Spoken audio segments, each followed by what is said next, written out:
game. So it's gonna be forever, or it's gonna go down in flames. You can tell me when it's over, if the high was worth the pain. Come along next others and tell you I'm insane. I've got blank space, baby, I'll write your name.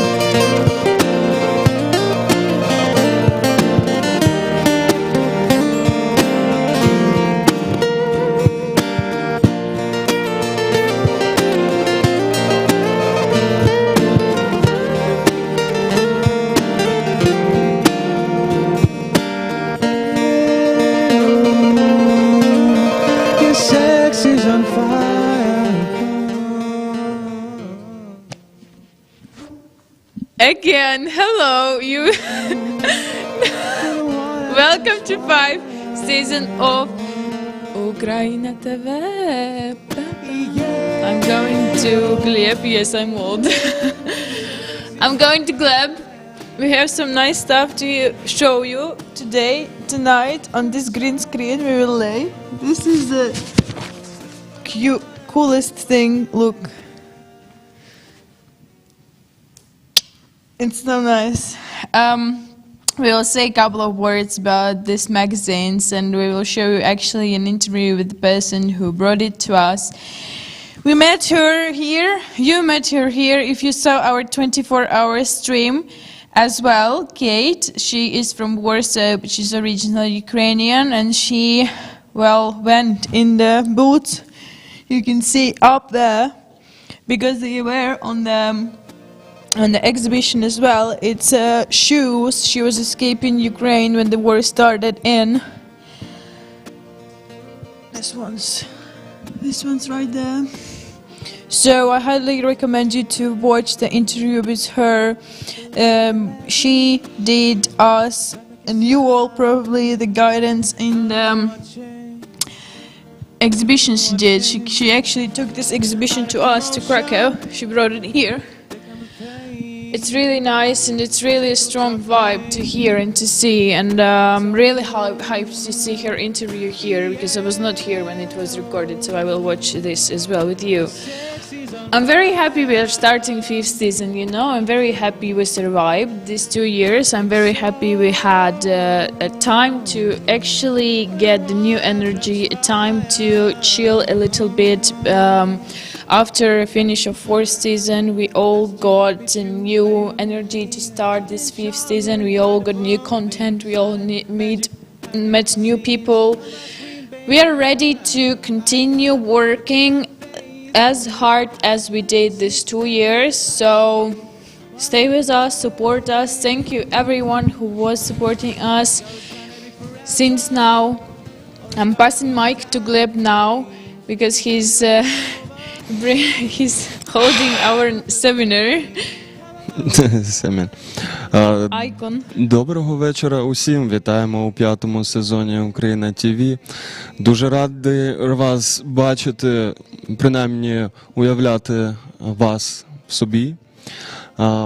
Ось я тримаю хлібець, який зробили, змішуючи українське і польське борошно під час 24-годинного благодійного стріму, під час якого за ініціативи свата ми зібрали понад 10 тисяч гривень, які будуть передані на допомогу хлопцям та дівчатам, які знаходяться зараз на фронті. Багато чого цікавого відбулось, а ще більше буде. Цей досвід 24-годинного стріму, він кожного разу унікальний. І що я хочу сказати? Хотілося б якнайшвидше, щоб ми 24.02 збирались не для того, щоб поновлювати сили, гуртуватись і знову йти в бій, а просто як День пам'яті. Але наразі є ситуація така, яка є, і ми не будемо відступати, ми будемо боротись за право буття українців і України як такої. Дякую тобі, Глеб, за ці важливі слова. Також хотіла б додати, що ми маємо тут хліб та хліб. Так. І я ще хочу додати, що зараз, загалом, то, що відбувалось тут в студії, це одна річ, але це був, мені здається, найбільш гібридний наш стрім, тому що у нас були включення і з Києва, і з Будапешту, де ми знайшли наших нових однодумців. Також було включення з Нью-Йорку. І, окрім цього, ми також отримали матеріал з Лондону, з мітингу, який відбувався на честь пам'яті про початок повномасштабної війни Росії проти України. І також, Анастасія Дяченко, дякую тобі велике від UKRAiNATV. Так, за те, що ти є з нами, за те, що ти є в Києві і робиш огромну велику роботу для того, щоб ми могли співіснувати. І також Анастасія була в Києві від ранку до після обіду, мені здається, на марші в підтримку полонених азовців. Також ми маємо там такий короткий матеріал від неї, можливо, сьогодні його побачимо. Це було дуже міцно, тому що я прийшла до студії після того, як спала 2 години, і це, я пам'ятаю, я приходжу, і це, тому мені кажуть, що Настя зараз там у Києві ходить і це знімає. Це було вау, це було неймовірне відчуття єдиності з всіма, хто там зараз стоїть. І я відчувала себе також, як ніби я була там, і це було дуже круто. І зараз, власне, ми починаємо з релації, інтерв'ю, матеріалу з центру Лондону. І теж там є в цьому коротке інтерв'ю з особою, яка організувала цю подію. I also wanted to add a couple of words. Також хотіла би додати, але англійською, пару слів about the exhibition we had, an exhibition you see. This one? First of all, before the exhibition, I wanted to add a couple of words that we are really hyped and we are happy and we are actually very proud to announce that this 5th season will be our small kind of victory, because this 5th season we will not walk alone. This will be the first season which will be not experimentally hybrid, but will be fully hybrid, because as Gleb said before, I will just add a couple of words that Budapest in the intermediate department started to stream, and they will continue, and we will collaborate with them. Also Kiev, Carbon residents, and not only many people, as Anastasia started to work with us, and we are really looking forward to have more people from Kiev in our studio, and I know we will. Also Amsterdam and Norway, we are starting a huge pace setters project, a huge grant which starts from 1st of March, from tomorrow, and we will make it in, I think, 2 or 3 next years, or a long time. You know, this season we start to be professional even more.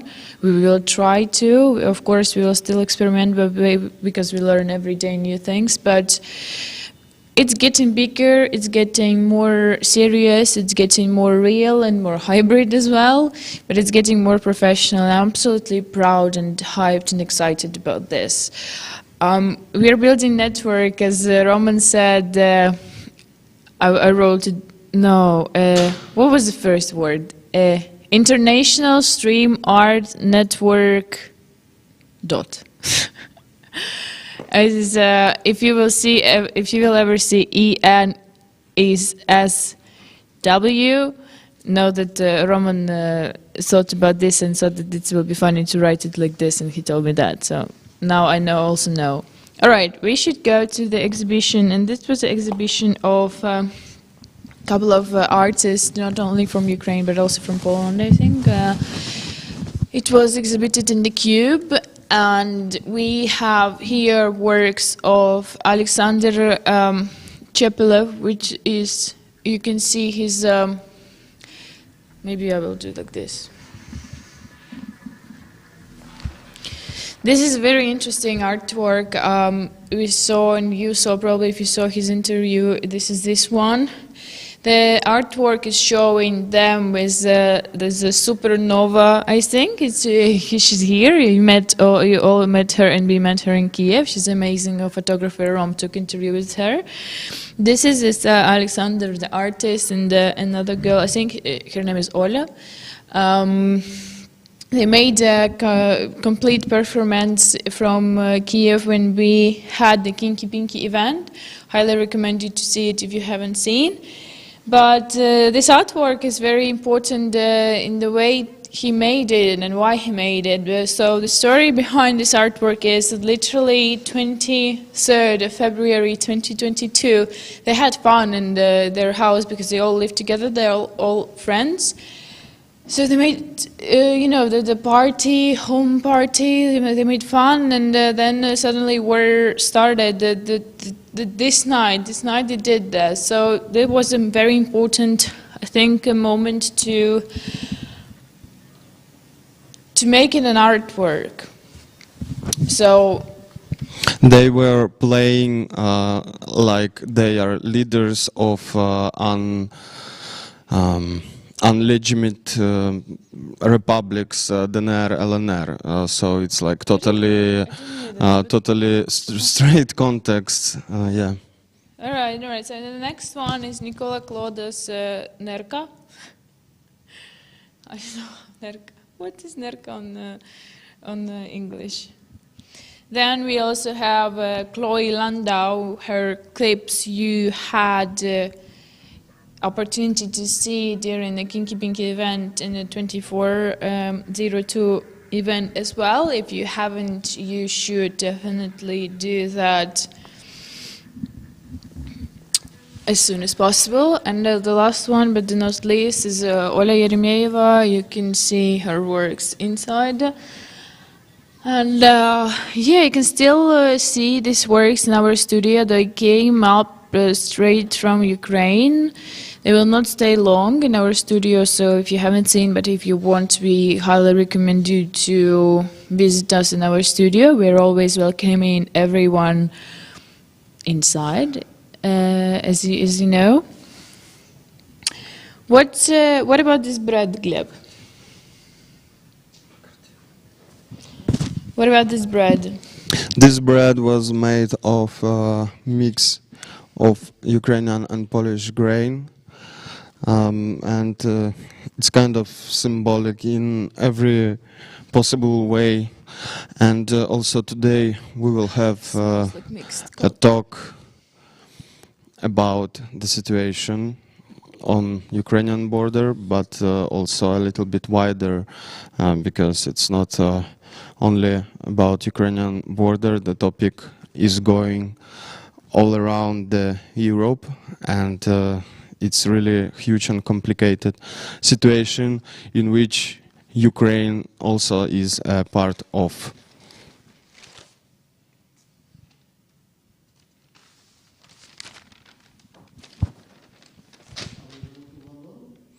Yes, so we invite you to watch material from London from 2402, from 24 February this year, which was sent to us during the event, and we did small edit, so now you can watch it and see how it was at London on this date.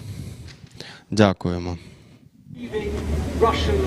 Сьогодні 24 лютого 2024 року. Лондон разом з Україною вшановує другу річницю незламності. з розбитим серцем, але незламні духом. Саме так анонсовано марш незламності на офіційній сторінці керівниці благодійної організації «Support Ukraine» Наталії Равлюк. Мене звуть Агнія Ткаченко, та я спецкореспонденткою телевізійного проєкту «Подорожки». Я є однією з очевидних жахіть, які відбувалися саме в Києві 24 лютого 2022 року, коли Росія відчайдушно напала на Україну.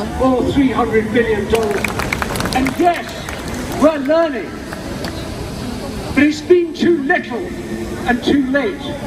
Too little in Brussels, too little in Berlin, too little in Washington. I'm sorry to say, too little here in London. And too late. And the price of that delay is paid not here, but it's paid in you. Great Britain, thank you for help us and support. Victory is ours. Hi, Great Britain, thank you for help and support. Slava Ukraini! Great Britain, thank you for your help and support. Great Britain, thank you for your help and support. Slava Ukraini! Героям слава!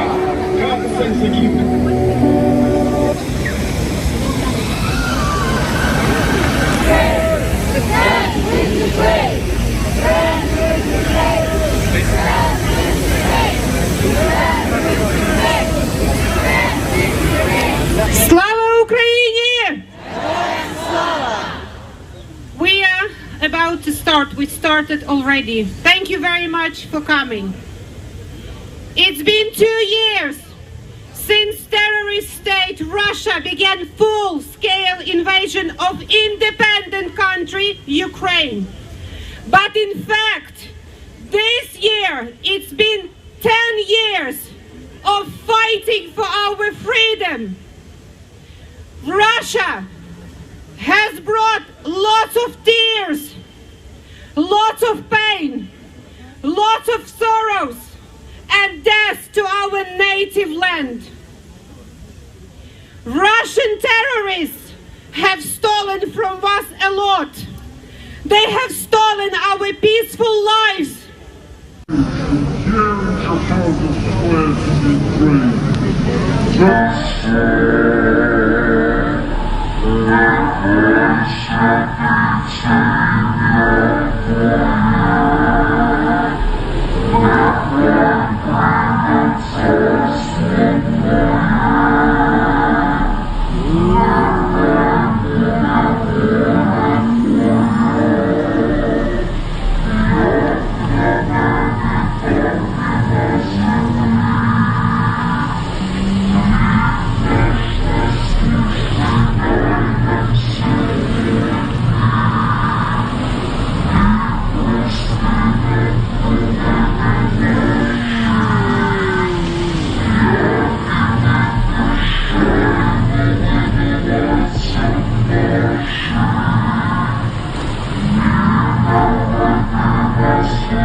Слава Україні!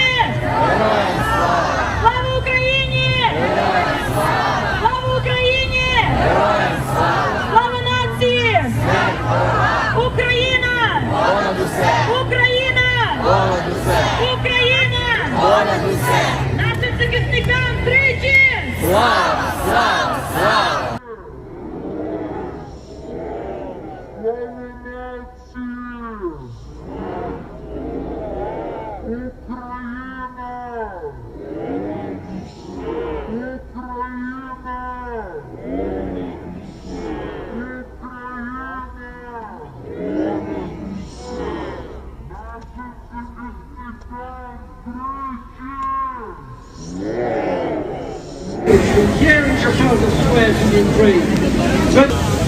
Вітаю, вже як третій рік йде і триває війна в Україні. Британія – це чи не єдиний, прям такий надійний друг України.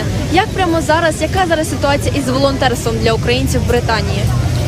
Я думаю, що 2024, оскільки цього року 10 років, як триває війна, нам просто треба тримати стрій і робити все те, що ми робили 10 років. не припиняти ні протести, ні адвокатуру зброї для України, ні донати, ні допомогу, просто робити все те, що ми робили, і йти вперед, тому що ми маємо здобути ту перемогу. Змоги для українців втекти до Англії від війни зменшуються, бо британський уряд взагалі припинив змогу для українців приїжджати до родичів за родинною схемою, і вони продовжили лише на 18 місяців саме цю спонсорську програму, що не дає потім змогу отримати сталу посвідку на проживання. Невже британський уряд настільки боїться сталих емігрантів, і що буде надалі? Я не дуже можу коментувати на цю тему, але я думаю, що це все зв'язано з тим, що все-таки ми будемо мати перемогу, війна закінчиться, і кожна дитина, яка виїхала з України, має повернутися в Україну. Це було так домовлено. І це має сенс, тому що в Україні багато роботи. Нам треба відбудовувати Україну самим. Ніхто не буде дбати, робити і розвивати, лікувати, крім нас. Якщо ми не покажемо приклад, що треба боротися за цю країну, треба повертатися, треба любити, треба вчити історію, треба розмовляти українською мовою, цього ніхто не зробить. Дякую вам за вашу працю. Ви неприпинно продовжуєте боротися за ідеали та інтереси, цінності українців. Ви також спілкуєтеся з хлопцями-захисниками, не вдаючись в подробиці. Як там зараз ситуація на фронті? Ситуація дуже важка. Хлопці втомлені, хлопці не мають достатньо боєприпасів, хлопці не мають достатньо зброї, нема арти. Тому нам треба думати, як ця зброя має дійти. Нам треба натискати і пробивати стіни, двері інертних політиків всієї інтернаціональної ком'юніті і просити світ, що краще дати зброю українцям, які зараз вже воюють і захищають не тільки Україну, а весь цивілізований світ. І треба дати зрозуміти, що агресора треба зупиняти і краще там, де він є, ніж зупиняти російські танки коло європейських кордонів. Дякую вам за вашу працю і за те, що ви робите для всієї України. Слава Україні! Героям слава! Дякую. Сьогодні у Лондоні неспокійно. Вкотре українці проявляють свій біль усі разом. Це була Агнія Ткаченко, серця столиці Великої Британії. Brothers and sisters, our sons and daughters, our friends and family, to our allies. We know you are fighting not just for Ukraine, you're fighting for our values. No to cześć, No Katarzyna. cześć. Came from Warsaw. No tak. Przyjechałaś, skąd przyjechałaś? Nie, ale opowiedz najpierw może twoją historię przyjazdu do Polski. I'm sorry, ja jestem Polakiem, ja jestem facetem i tu będą też, mam nadzieję, mocne fragmenty o relacjach i o tym, że jest ciężko, a czasem coraz trudniej. A tobie było chyba bardzo trudno na samym początku. Tak. Najpierw ja przyjechałam do Polski w marcu i jak wyjeżdżałam, zmieniłam 3 autobusy. W marcu 2022. Mhm. Tak. I jak wyjeżdżałam, to zmieniłam 3 autobusy, w jednym z którym jak jechaliśmy w lesie w nocy, słyszeliśmy jak strzelali i to było niezrozumiałe skąd. I to był taki moment, że nie wiem, czy żyjemy dalej, czy nie. Później też przekręciłam granicę pieszo razem z 2500 osobami i to było bardzo ciężko, dlatego że też pomagali, bo ja byłam z mamą też i pomagaliśmy starszym osobom, ale nie naszym, a rodzicom tatych znajomych. I oni już mieli tak pod 80 lat, więc to było mega ciężko z tymi walizami, z torbami, z tym wszystkim. Jak przyjechaliśmy, to najpierw mieszkaliśmy w hotelu, a później przeprowadziliśmy do piwnicy, takiej przerobionej dla uchodźców, dlatego że nikt nie chciał nam zdawać do wynajmu mieszkanie. Są różne przyczyny, jakieś tam, że nie mam karty pobytu, że matka jest z niepełnoletnim dzieckiem i tak dalej, ale później jak spełniłam 18 lat, to już znalazłem mieszkanie i no, wszystko było tak dobrze. Ale też było sporo momentów takiej też relacji między też kobietami a mężczyznami, czyli też doświadczyłam takie momenty, gdy było zaproponowane mieszkanie darmowe, tylko że musiałam spać właścicielem, czyli taki jak trochę intymna relacja. Też doświadczyłam różne takie momenty, gdy po prostu mi mówili, że ja muszę być wdzięczna, że Polska tyle dała ciągów, a my jesteśmy niewdzięczni, że tam musiałam wypić z kimś, z jakimś gościem, tylko że po prostu, że Polska pomaga Ukrainie. I to, no, to jest naprawdę tak nieprzyjemnie i o tym nikt nie mówi, dlatego że nie chcą akurat otrzymać tego hejtu, że pokazać, że naprawdę tam niewdzięcznie dzieje się coś, bo też doświadczyłam, jak byłam w debatach takich, doświadczyłam, że nagle gość zaczął do mnie mówić, że po co ty to gadasz, po co opowiadasz. Myślę, że musimy o tym rozmawiać i musimy się słuchać nawzajem przede wszystkim, bo to jest, kurczę, coś, co się tak szybko nie skończy, bo i prawdopodobnie wojna się szybko nie skończy, a nawet jeżeli się skończy, to też jest coś niebezpiecznego. O tym też chwilę rozmawialiśmy wcześniej. Nie? To jakieś takie niebezpieczeństwo jakby takiego drugiego rozbioru Ukrainy. I jesteś tu już jakiś czas i jesteś też bardzo aktywna, bo to jest niesamowite, że pomimo tego hejtu i pomimo jakiejś takiego, no jesteś niesamowicie brave, w ogóle dzielną osobą. Dzięki. Pracujesz nad wystawą, jesteś artystką, jesteś właściwie bardziej kuratorką tego projektu, o którym rozmawiamy.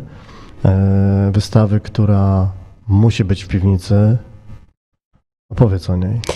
Tak, no koncepcja jest taka, żeby dać poczuć osobom, które tego nie doświadczyli, że naprawdę takie miejsce jak piwnica może się stać miejscem takim jak schronisko i też taki moment, że po prostu wchodzisz w tą przestrzeń jak w no dokładnie, w muzealnej galerii, że ty wchodzisz w tą przestrzeń i po prostu patrzysz na te obrazki i wychodzisz, bo tak naprawdę dużo różnych wystaw dotyczących o wojnie w Ukrainie pokazane w takich muzealnych przestrzeniach. I to po prostu tak, że nikt nie dotyczy tego tematu. Tak popatrzył sobie i wyszedł stąd. Że jest dystans. Tak, jest Muzeum dystans. wytwarza dystans. Tak, a taki, że jak wchodzisz w tę piwnicę, akurat wchodzisz w ten temat głębiej, no i dodatkowo do tego tam jest taki trochę brak światła i przez to... Właśnie, opowiedz o tym, bo to jest ciekawe. Tak. Tak, to dlatego, że po prostu jak wchodzili wszyscy do piwnicy, musieli wykorzystać telefon. I telefon to jest taki bardzo ważny element dla każdego uchodźcy, bo tam jest wszystkie informacje. No i też jak wchodzisz do tej piwnicy, musisz zapalić lachtarek i żeby przeczytać, żeby spojrzeć jakieś tam elementy tej wystawy, musisz akurat podejść bliżej. I tak samo z każdym tekstem, który czytasz, ty sobie świecisz na ten tekst i czytasz. Na środku wystawy jest taka duża kula, która jest symbolem twoich emocji, których ukrywasz w sobie jako taki ciężar. I pod tej kulą jest tekst napisany. I żeby, no to jak wchodzisz, nachylasz się, czytasz ten tekst, świecisz lachtarkiem, ta kula wisi nad tobą i masz takie już poczucie, że te emocje naprawdę ci jak ściskają, że masz takie ciśnienie. Tak samo z innymi rzeczami, jak tam też są buty uchodźca, czyli w których też przekręcono granice i to też takie trochę jak bliskie mój element. Nie zmogłam ich wyrzucić, bo oni już byli totalnie zniszczone, bo to też było i chodziłam jak był deszcz, śnieg, tak, to jest moje. I jak przekręciłam te granice pieszo, to było też i padał deszcz i co tylko było. I tam było naprawdę tak ciężko przekroczyć te granice, bo to trwało 25 godzin. 25 godzin. I te buty takie trochę zniszczone i nie mogą ich wyrzucić po prostu. I też to jest jako część wystawy, że możesz też jak wejść w tą relację, że patrzysz na te buty i kurczę, no to mogliby być moje buty. To ja mógłby być na tym miejscu. I tak samo tam jest mapa z tym ruchem, bo też ja jeździłam i do Berlinu, ale tam było już wszystko wypełnione i po prostu nie było żadnego mieszkania. I tak samo i najpierw byłam w Bydgoszczy, jeździłam do Poznaniu, do Gdańsku, ale tu zostałam w Warszawie. I akurat w Warszawie czuję się bardzo bezpiecznie, możliwe przez to, że to jest stolica i jest taka bardziej tolerancyjna, mniej konserwatywna. No, ale czuję bardzo bezpiecznie. I też wracając do wystawy, będą też pokazane różne instalacje, jak dziewczynka na przykład, która nie doświadczyła tego bycia uchodźcem. Ona zrobiła taką instalację tego plecaka, który potencjalnie mógłby być ją plecakiem jako uchodźczyni.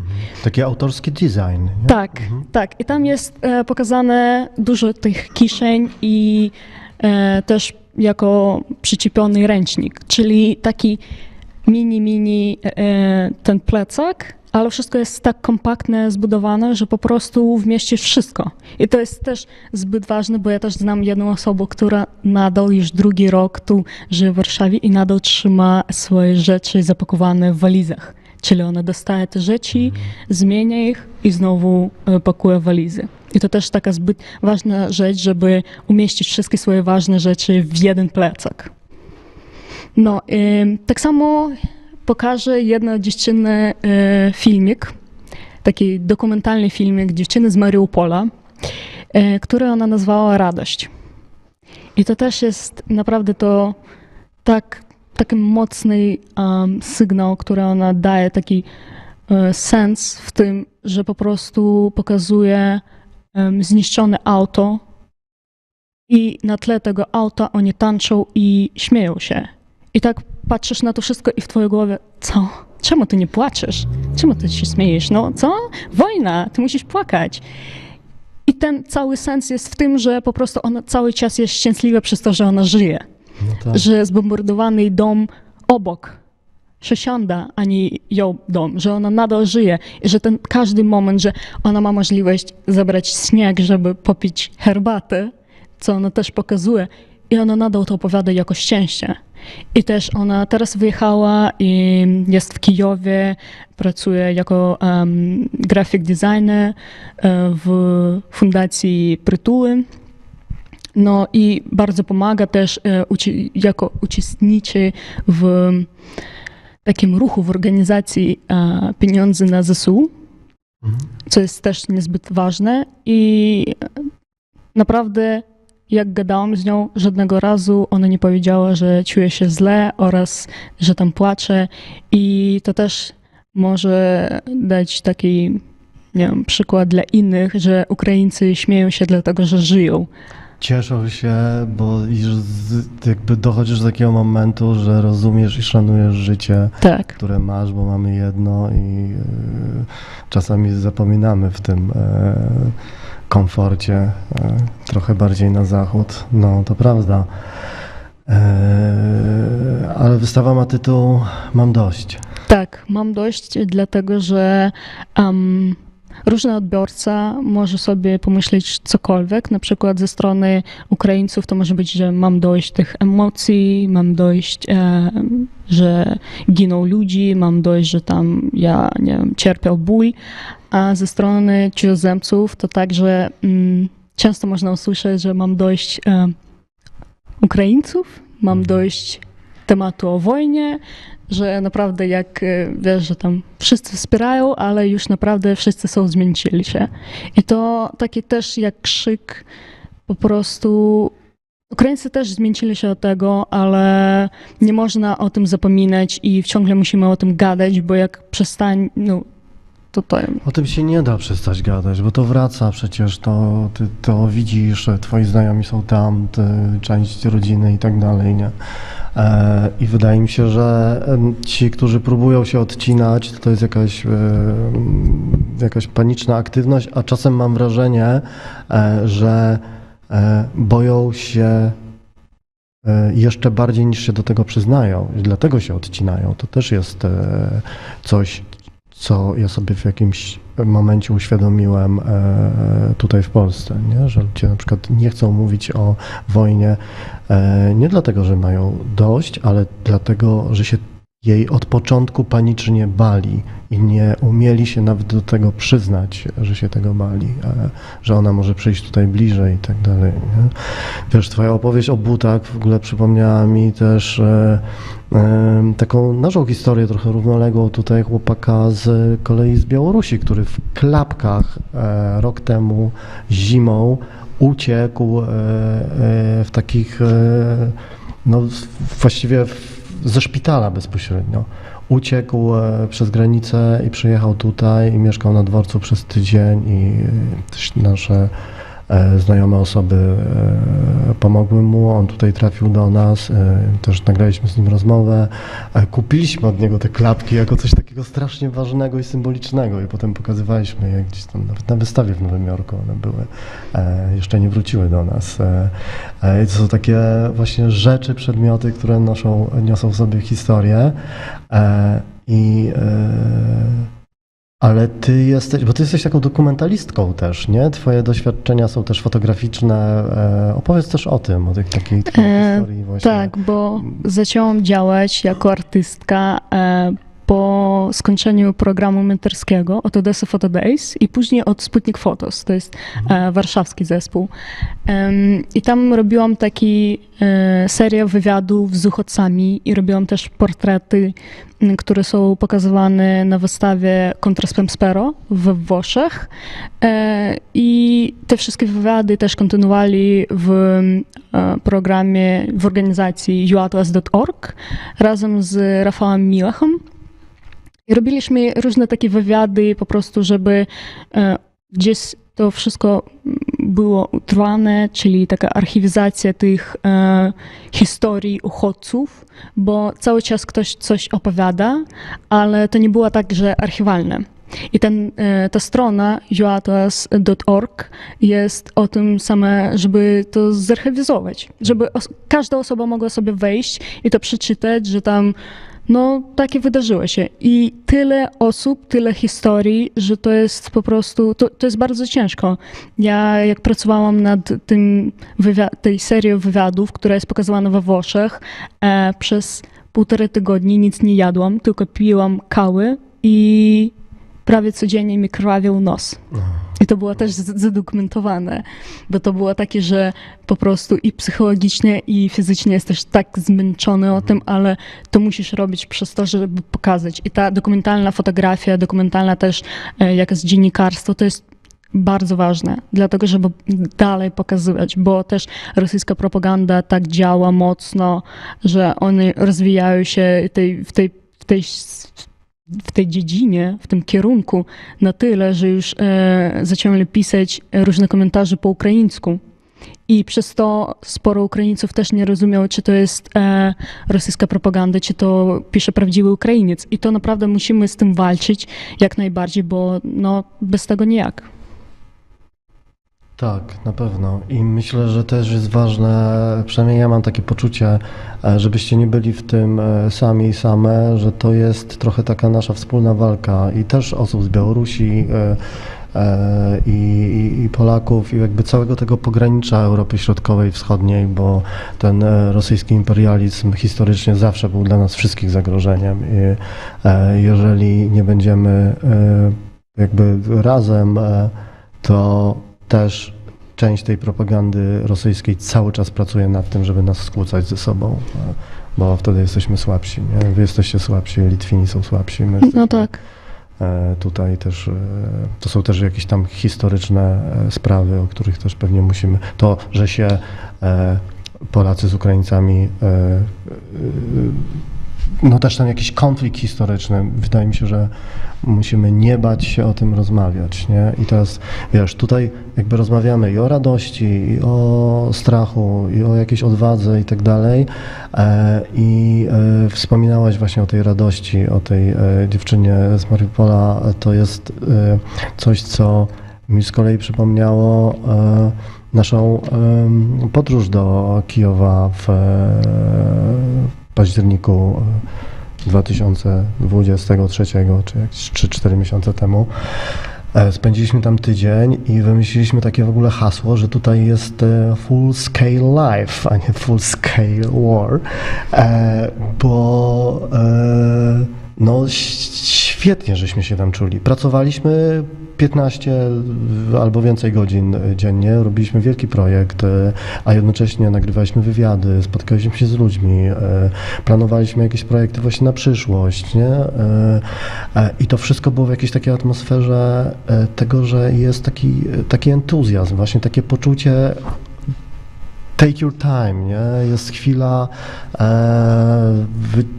jest życie, robimy rzeczy, no i co? I imprezy, techno do 23:30, wiadomo, ale naprawdę intensywnie, nie? Da się, trzeba i tutaj jest wątek też związany z twoim projektem. Tak, wystawa zamyka się techno i to też jest taka koncepcja, że techno wykorzystuje jako metaforę odbudowy. Była zainspirowana tym przykładem organizacji Repair Together, które zajmowali się odbudową różnych budynków i słuchali techno sobie. No i też to zbyt ważne omówić, że Kijów był drugą stolicą techno po Berlinie w Europie i do Kijowa przyjeżdżali dużo znanych artystów, takich naprawdę na wszechznanym takim poziomie, wiesz. I po prostu ludzie zapominają o tym, niektórzy nie wiedzą o tym i to warto też przypominać. I też na wystawie będzie pokazane tylko ukraiński DJ, dlatego żeby pokazać, że no, są świetni osoby, którzy tworzą w różnych stylach techno, czyli na różnych takich poziomach, trochę pop techno, taki elektropop, trochę hard techno i podczas tego techno też jest pokazana jedna projekcja, animacja dziewczynki małej, jej rysunku, gdzie ona rysuje taki budynek, później płot, taki jak bomby, wszystko na czerwień przemalowane i podpisane wojna po angielsku.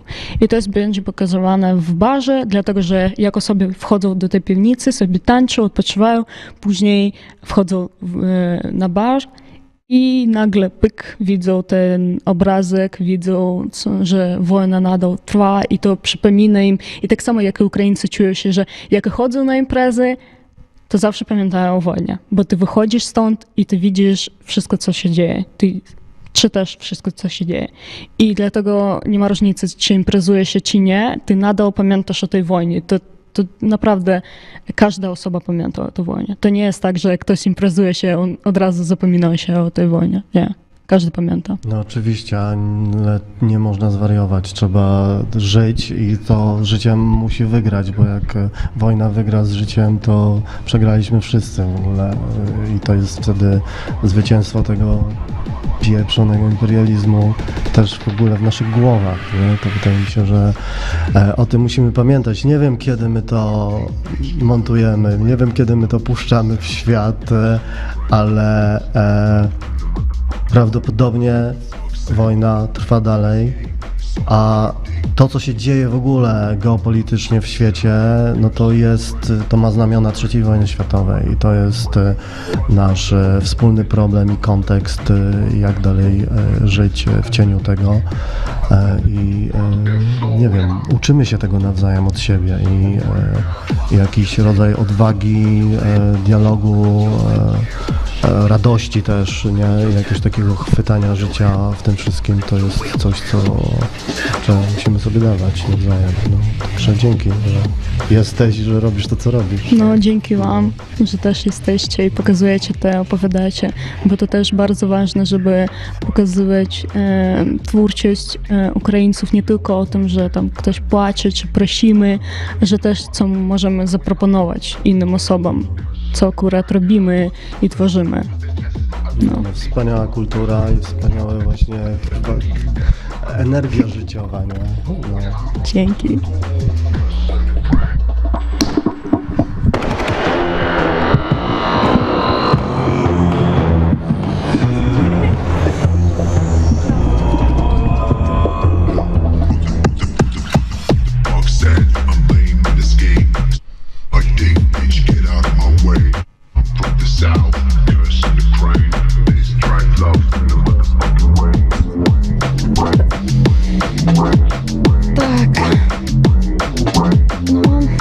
Dość, nie wiem, wszystkiego jest. Wszystkiego jest.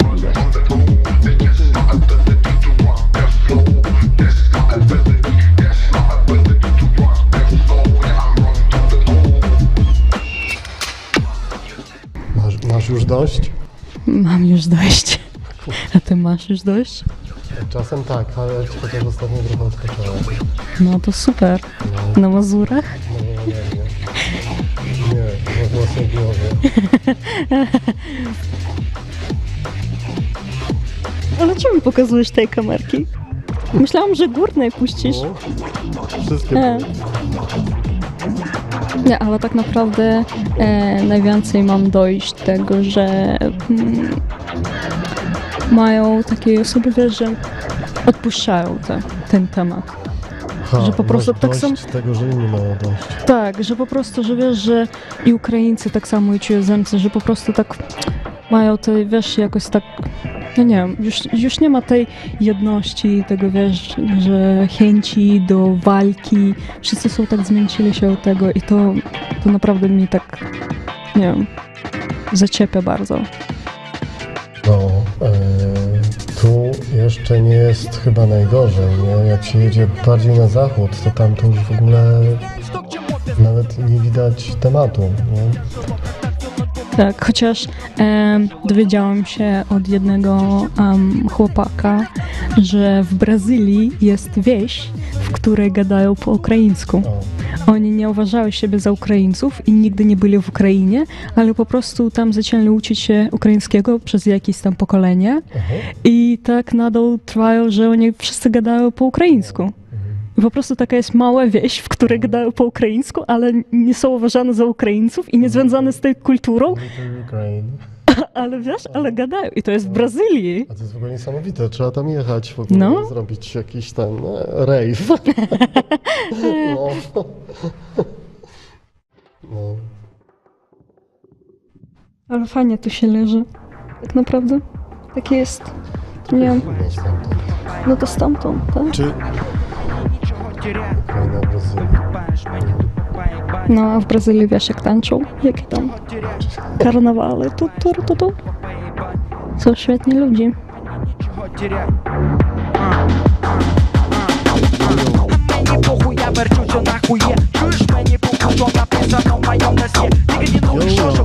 Czy ja jestem? Jestem? Tak? Halko. Dzięki jeszcze raz, Katarina, i jesteśmy live, jesteśmy cały czas, jesteśmy V to jest victory, V to jest wojna w tle i V to jest vitality i V to jest wiosna i w ogóle wymieniajcie sobie vagina. To będą też wątki Dzień Kobiet w ramach przyszłego efiru. Na pewno też bardzo ważne, a teraz wojna w innym sensie. Zapraszamy gościa i gospodarza do rozmowy, która dotyczyć będzie konfliktu zbożowego. Nikita, tam.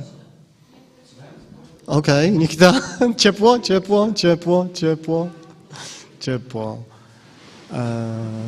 I co ja miałem powiedzieć? Najważniejsze to miałem powiedzieć, że Prot jest w studiu i że pojawi się tutaj, bo w tle kawałeczek poleciał, a potem poleci jeszcze dużo więcej i poleci zapowiedź nowego materiału, prawda? A teraz poważne sprawy polityczne albo sprawy gospodarcze, albo gospodarczo-geopolityczne. Ceny zboża na giełdach światowych spadły i rozwaliły sobie kręgosłup moralny wraz z polskimi rolnikami, którzy kontynuują wojnę z Zielonym Ładem, a my wspieramy Zielony Ład, robiąc projekt Paysetters. Także mamy skomplikowane relacje ekonomiczne, społeczno-polityczne wewnątrz Unii, wewnątrz różnych opcji politycznych, które też ugrywają sobie różne interesy na tym wszystkim. I mamy dziś eksperta w studiu i naszego Nikitę Pawlenko, który... Słucham? Ksenia coś mi cały czas mówi, że mam coś powiedzieć, to chodź i powiedz, bo ja nie wiem, co ten... Jestem tak daleko jesteś, że ja nie słyszę. Tylko mówiłam, żebyś powiedział jeszcze raz o tym, że mamy International Streamart Networking. Mamy European Streamart Networking, czyli E to znaczy Europa, Okej. E to znaczy East, S znaczy Streamart, and C to znaczy South. I Eternal. A właśnie, V to jeszcze jest The Void. Pozdrawiamy Tak, Amsterdam. Void TV. No, z tą lingwistyką, matematyką będziemy się mierzyć przez cały sezon. A teraz oddaję głos panom ekspertom.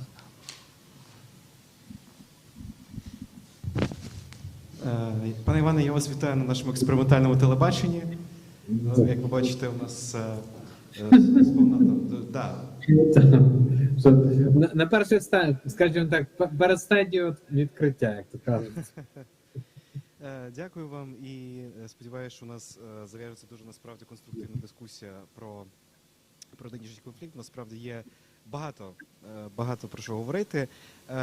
І, можливо, почнемо одразу з нещодавньої заяви пана Туска, який допустив можливість часткового закриття кордону у зв'язку з нинішньою кризою як за мотивацією польського уряду. Це звучить так, щоб припинити торговлю в певному сенсі і щоб не ескалувати ситуацію. Пане Іване, як ви оцінюєте цю заяву? Чи припускаєтеся думки, що все ж таки може прийти до закриття кордону, там часткового чи навіть повного закриття? І, що далі? Знаєте, треба, думаю, почати з того, що в мене риторичне питання. А Європейський Союз, він ще існує? Просто якщо Польща йде на закриття кордону, це означає, що Європейського Союзу як такого вже нема. Тому що нагадаю, що по правилам Європейського Союзу питання митної політики – це не є компетенція окремого члена ЄС. І Україні це також слід розуміти. Це питання Європейської комісії. І рішення, які прийняла Європейська комісія з приводу відкриття для України можливості нормально торгувати, це було рішення всіх європейських країн, і, власне, Брюссель його прийняв. А якщо Польща не задоволена цим рішенням, то вона повинна насамперед розмовляти з Брюсселем, а не з Києвом. Тому що це було рішення саме з Брюсселю. І якщо, знову ж таки, на ці кроки йдуть, то в мене тоді питання буде до Брюсселя також. А це нормально, бо зараз Польща робить такі кроки, а далі всі інші країни ЄС будуть встановлювати обмеження, чим самим порушуючи право Європейської комісії визначати зовнішню економічну політику Союзу, тобто Європейського Союзу. Тому, безумовно, ризики є, але тут важливо, як на них реагувати. Тобто, якщо Польщі дадуть чітко зрозуміти, що ціна подібних акцій для неї буде виключення з Європейського Союзу з усіма наслідками, я маю насамперед неможливість Польщі спокійно продавати товари до інших країн, верніше вона зможе їх продавати, але за певними, скажімо так, митними бар'єрами, які існують не для європейських країн. Хоча, знову ж таки, ці кроки, на які йде Польща, це порушення, власне, ще й законодавства Світової організації торгівлі. Ми якось так трошки про неї забули, але воно є. І, до речі, там є Європейський Союз, знову ж таки, член. І якщо Польща робить подібні кроки, то тут питання, знову ж таки, чи можна з точки зору СОТ розглядати її Польщу як країну Європейського Союзу. І, знову ж таки, до Брюсселя, а чи вони так роблять. Тому, насправді, мені здається, що загрались в демократію в Брюсселі з приводу окремої своєї країни, як це було перед цим з Угорщиною. І частково ця ситуація триває, але я нагадаю, що значною мірою переконати Угорщину діяти в єдиному, скажімо так, руслі з Європейським Союзом вдалося після того, як було неофіційно, але через витоки Financial Times інформація, що ЄС готовий зруйнувати економіку Угорщини.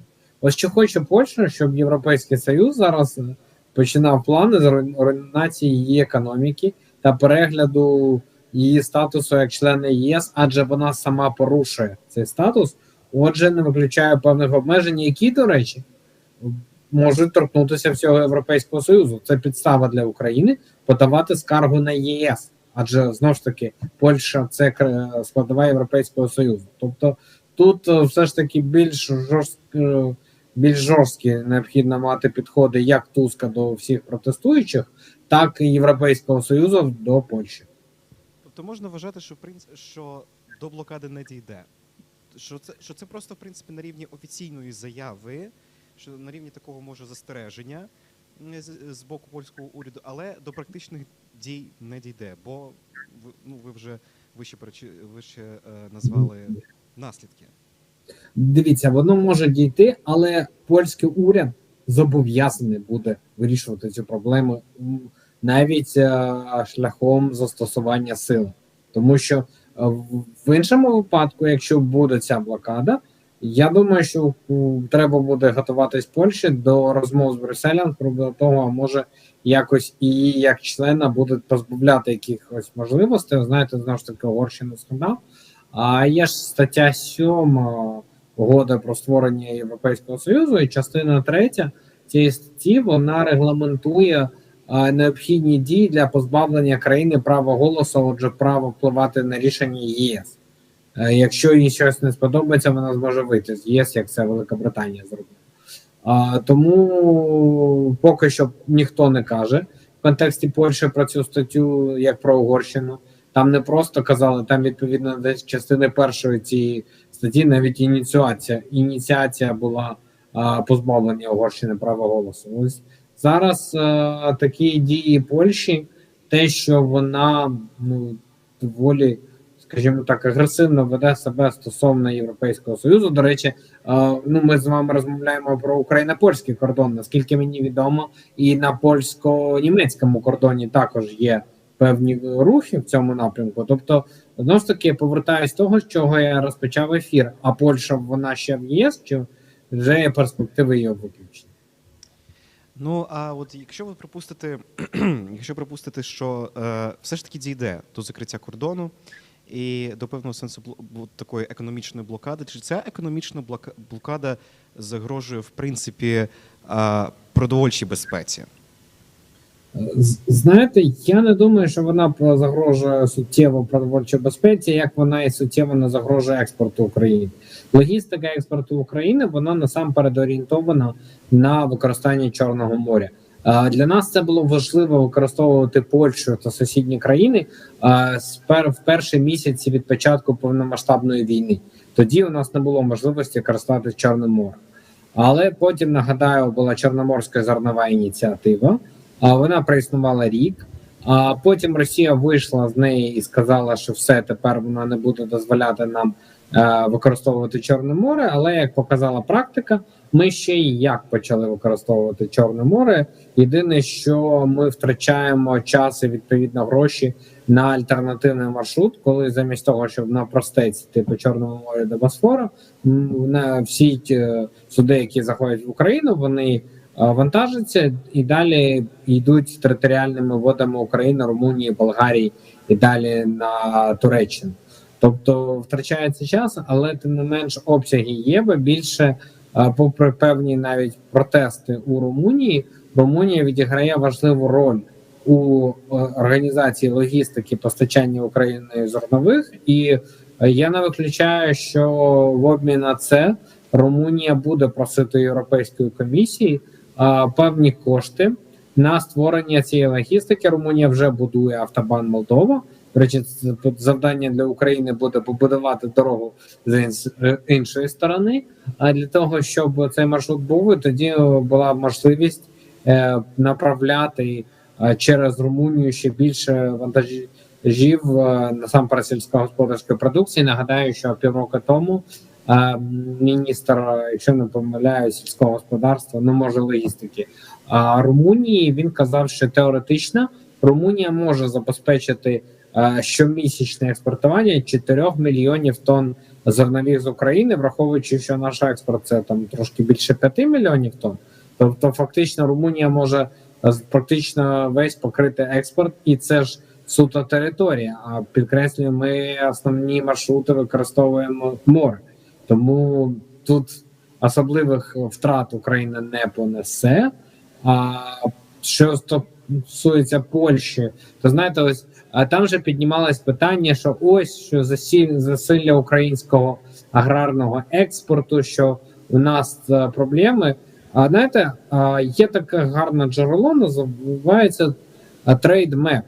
Це структура близька до Світової організації торгівлі, яка дає дуже багато статистичної інформації. Відкриваємо Trade Map, дивимося, на жаль, грудня нема, давайте листопад 2023 року. Яка частка Україні в імпорті Польщею зернових? 6%. Це не є якась космічна цифра. Так, в першій половині були місяці, коли там і 82% було, тобто дуже велика цифра. Але потім Польща заборонила, як на мене, незаконно. Верніше, це було незаконне рішення Європейської комісії. І, наприклад, в липні частка України в загальному імпорті Польщею зернових складала там трошки більше 2%. Тобто ні про що. Там статистична похибка країни. Недалеко від них. Тобто, знаєте, тут більше, як на мене, галасу, ніж реального якогось впливу. І ми більше зараз кажемо про дуже невдалий перформанс, який влаштовують поляки. І, як на мене, тут треба більше залучати і громадськість Польщі. І, знаєте, сьогодні почув цікаву думку, що ми не чули позицію польської церкви з приводу подібних протестів. Тому що, нагадаю, що 160 тонн українського зерна протестувальники польські пошкодили. А тут в мене питання, це реально були фермери, чи це якісь професійні люди, які протестують? Бо, як хтось також вірно зазначив, фермери не будуть ногами топтатись по зерну. Вони розуміють, що це за робота. І хоч польські фермери, можливо, трошки відрізняються верніше ментально від нас, але все одно тут питання щодо церкви, її оцінка подібних дій, враховуючи і досвід Голодомору в Україні, і, до речі, досвід, який ми всі бачимо зараз Близького Сходу, де в тій же самій Газі люди з землі збирають муку, коли вона розсипалась. Тобто, знаєте, ці дві картинки, вони в мене, я їх просто побачив з різницею в 20 хвилин, що було на кордоні між Україною і Польщею, що відбувається в Газі. І якби це ще питання, до речі, до протестувальників за газу по всій Європі. Чи не хочуть вони переміститись до україно-польського кордону і протестувати біля польських фермерів, не давати їм робити те, що роблять, або так звані фермери. От питання компромісу. Чи, в принципі, чи взагалі можливий компроміс, який може задовольнити всі сторони, бо ми можемо пропустити можливість нульового компромісу, який, в принципі, буде просто або там тимчасовим рішенням, яке просто, скажімо так, може знизити накал у суспільстві, накал серед фермерів. А є все ж таки, може бути компроміс, який може задовольнити всі сторони. Чи він, в принципі, можливий в цій історії? Ви знаєте, тут безумовно важко з компромісом, тому що порушує Польща. Тобто, по великому рахунку, так вона може критикувати рішення, підкреслюю, Брюсселю, рішення Європейської комісії щодо відкриття для України кордонів з точки зору торгівлі, тобто такий собі, ось ми багато казали про безвіз, а тут в даному контексті торгівельний безвіз, коли у нас нема ані мит, ані квот на постачання продукції по нульовим, як то кажуть, митам. Але ж, знаєте, оці протести, ось я моделюю, окей, давайте спробуємо шукати компроміс, якщо ми скажемо, окей, Україна не повертається до тих умов торгівлі, які у нас були відповідно до угоди про асоціацію з Європейським Союзом, і повертаються там квоти, повертаються мита на окремі товари. Де гарантія, що після цього рішення польські фермери або люди, найняті польськими фермерами, не будуть далі протестувати? Бо взагалі-то оця практика протестів, як на мене, це порушення норм Міжнародної світової організації торгівлі. І те, що робили перед цим перевізники, я називав це, як знаєте, такі собі квазі-кількісні обмеження, які взагалі-то не дозволяються світовою організацією торгівлі. Ви не можете казати, що так, все, ви нам продаєте там 5 тонн і не більше. Там ви можете, як Європейський Союз, встановлювати безмитні квоти, казати, що ви продаєте нам 5 мільйонів чи тисяч тонн без сплати мит, а все вище це вже з митами. Але ви не можете сказати, що от 5 тисяч і все. Тому насправді тут, попри я розумію, що хочеться знайти компроміс, але, як на мене, насамперед я чекаю, щоб Брюссель натиснув на Варшаву і пояснив, що треба, можливо, силою вирішити це питання, щоб все повернулося до стану, як це було, наприклад, до квітня минулого року, коли розпочалися протести. Хоча, знову ж таки, я розумію, чому вони розпочались. Не слід забувати, що фізичні обсяги експорту Україною зернових до Польщі в порівнянні з, давайте, перший квартал 2021 року, в першому кварталі 2023 зросли у 110 разів. Але це був перший квартал 2023. Як я зазначив, другий, особливо третій квартал 2023, там абсолютно інші цифри. Тому особливо як такої проблеми нема, а є бажання фермерів протестувати. Є дві причини, які мотивують фермерів по всій Європі протестувати. Це, власне, суттєве скорочення світових цін на агропродукцію. Наприклад, там пшениці, кукурудза на 20% світові ціни скоротились. Більш важливо для України соняшнику олія взагалі 39%. А другий момент – це європейська Green Deal, європейська зелена політика, яка обмежує фермерів у їх можливості, скажімо так, займатися своєю діяльністю. І, власне, оці дві причини, вони мотивують фермерів, знову ж таки, по всій Європі. І тому ми бачимо протести в Брюсселі. Але Україна тут ні до чого. Виходить так, що страждає Україна, і страждає в період, коли фактично Україна займається захистом безпеки і Польщі і інших сусідніх з Росією країн.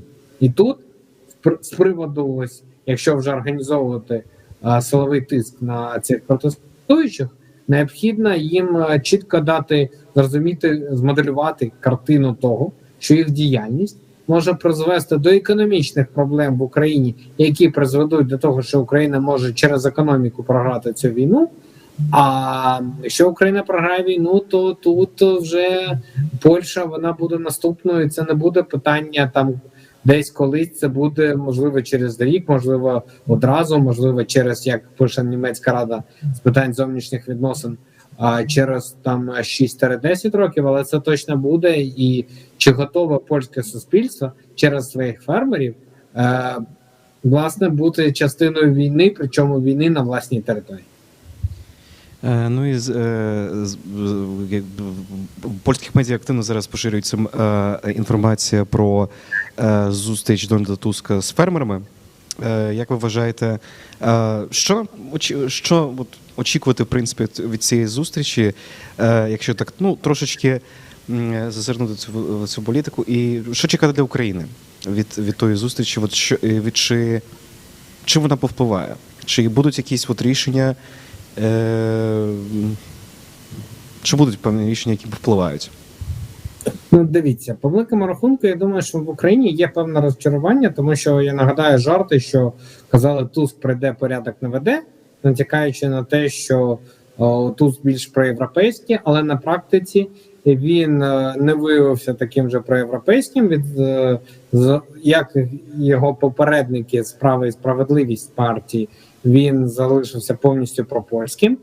І, скоріш за все, на це, якщо він не почне казати, що, знаєте, що є вигоди від того, що Польща в ЄС, є можливості, те, що розморозили сьогодні, до речі, 113 мільярдів, якщо я не помиляюсь, євро з європейського бюджету для Польщі, що ці гроші потрібні. Бо як їх розморозили, так їх знову можуть і заморозити, до речі. І якщо, сподіваюсь, принаймні, що Туск це пояснить фермерам, що, знаєте, що ваші дії можуть призвести до того, що вся економіка країни недоотримає кошти, і тоді взагалі не виключені протести в інших сферах і не лише економічного життя Польщі проти польських фермерів, і чи потрібно це фермерам. Але, знаєте, це поки що наші радше побажання, тому що я особисто не бачу бажання у Туска грати в прагматичну політику, грати в емоційну і популістичну. Так він це робить, як це робили і попередники з «Права і справедливість». Але, ну, тут вкотре скажу, що Брюссель повинен більш жорстче реагувати і повинен окреслити ті проблеми, які будуть у Польщі через це рішення, а Туск, в свою чергу, повинен окреслити ці проблеми перед фермером.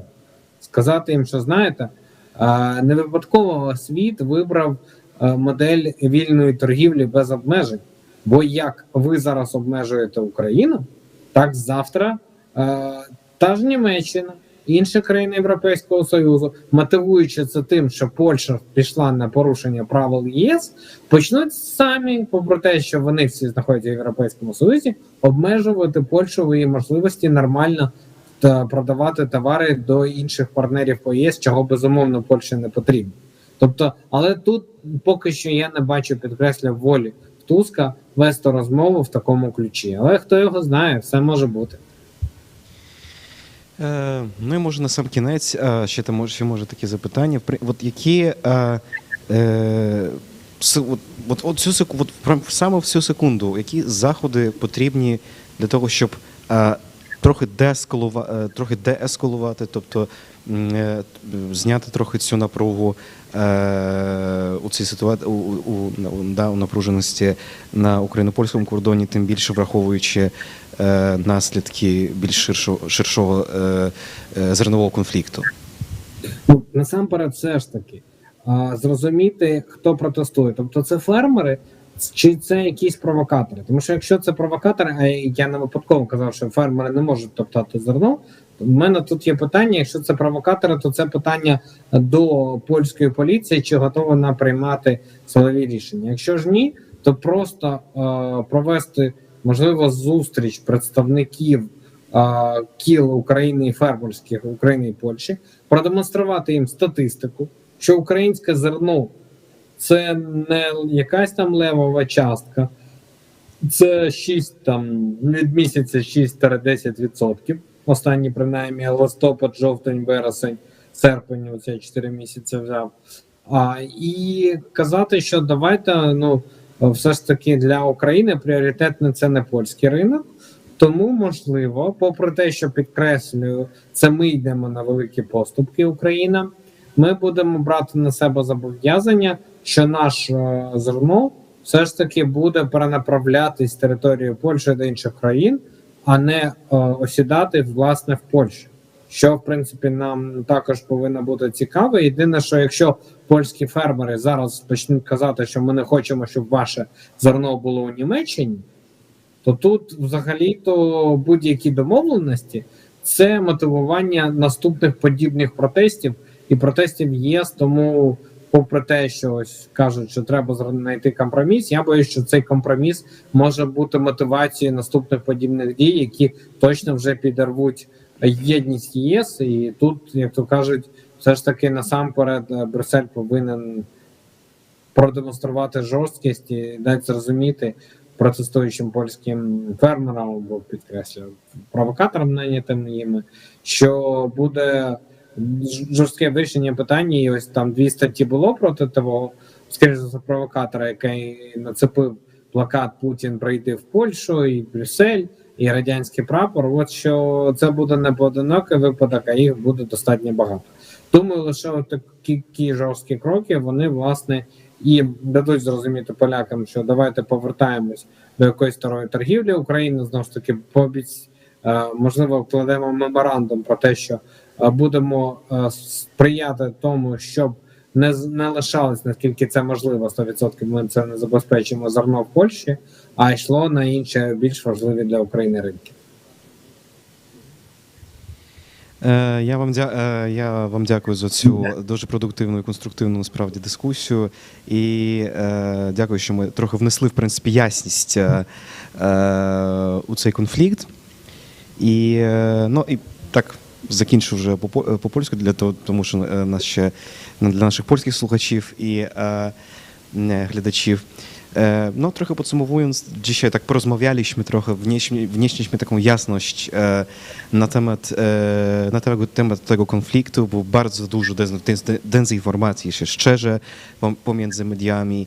I jeszcze raz dziękując panowie ekspertowi, że trochę wnieśliśmy tą jasność i że porozmawialiśmy o tym kompromisie, że dopuściliśmy możliwość kompromisu i mamy nadzieję, że ten kompromis jak najbardziej będzie osiągnięty.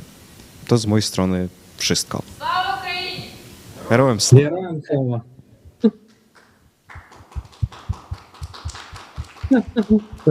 Відзнято. Добренько, дякую вам тоді за інтерв'ю, так що до зустрічі на зв'язочку. Дякую вам так само і сподіваюся, що до наступних зустрічей. Так, до наступних, зустрічей. Обов'язково. Дякую. Дякую. Я там машу, просто дівчина за вами стоїть.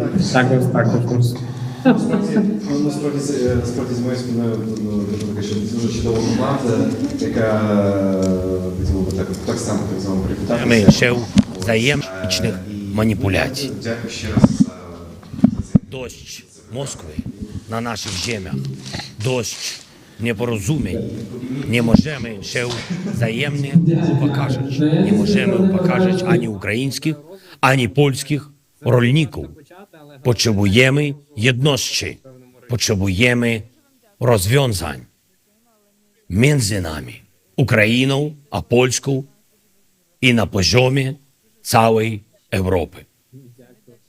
Ми можемо зробити все, щоб перегорнути цю неприємну сторінку та наступною сторінкою наших відносин знов зробити виключно співпрацю та взаємну силу. Слава Україні! Дякую вам. Дякую.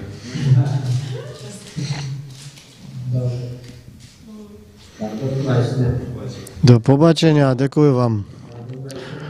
We stay. Dziękuję. Dziękuję wam. We stay with Ukraine. We stay in Ukraine because of my trip to Lviv a few weeks ago, before the 5th season start. I will mix languages now because it's something very personal behind its trip, I think. But there is also something based on some sources that I collect. For example, the book 2000 Yards of Star, which is the title, and the book comes from the kind of the research of the intersection of or influence of the war into contemporary art, very contemporary art. It's an amazing collection of Ukrainian contemporary art curated by Vitaly Matyukano. We met, and probably this is also group of people and person that we will start to collaborate in future. People who in one way work with very contemporary art and noise music, some experimental electronic stuff, that's intermedia community. And all the strip for which I extend 2 days longer because it was impossible to meet that people collect all stuff I wanted to collect. Gave me kind of a new vision of the city based on a long history in one way, and also with this everything what's happened for last months, 2 years, when some people from eastern part of Ukraine came there, stayed there. There is a big artistic community.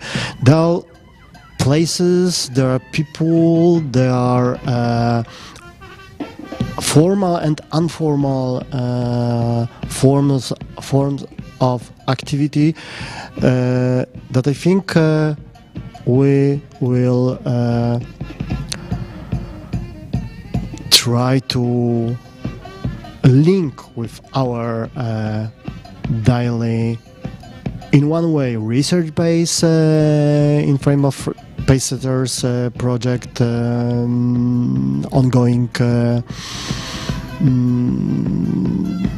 work, and also with some special events, affairs that we plan to do together. There is a vote space, post-industrial big factory where artist community live, work, many studios, many people who also move from different parts of Ukraine and try to survive there also as artists, because in this situation this is challenge in other way.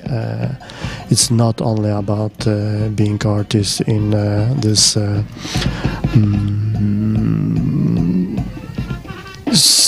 non-stable, precarious situation that we all feel and now from all around the world, but it's also the question of mobilization, the question of responsibility on other things than culture. In the same time, even you feel that the culture is the main front that you want or supposed to fight.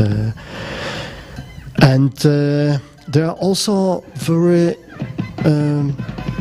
touching situations, a mix of independence, grassroots, and ground in the history, places, archives, like place and people that I met called Dim Zvuku.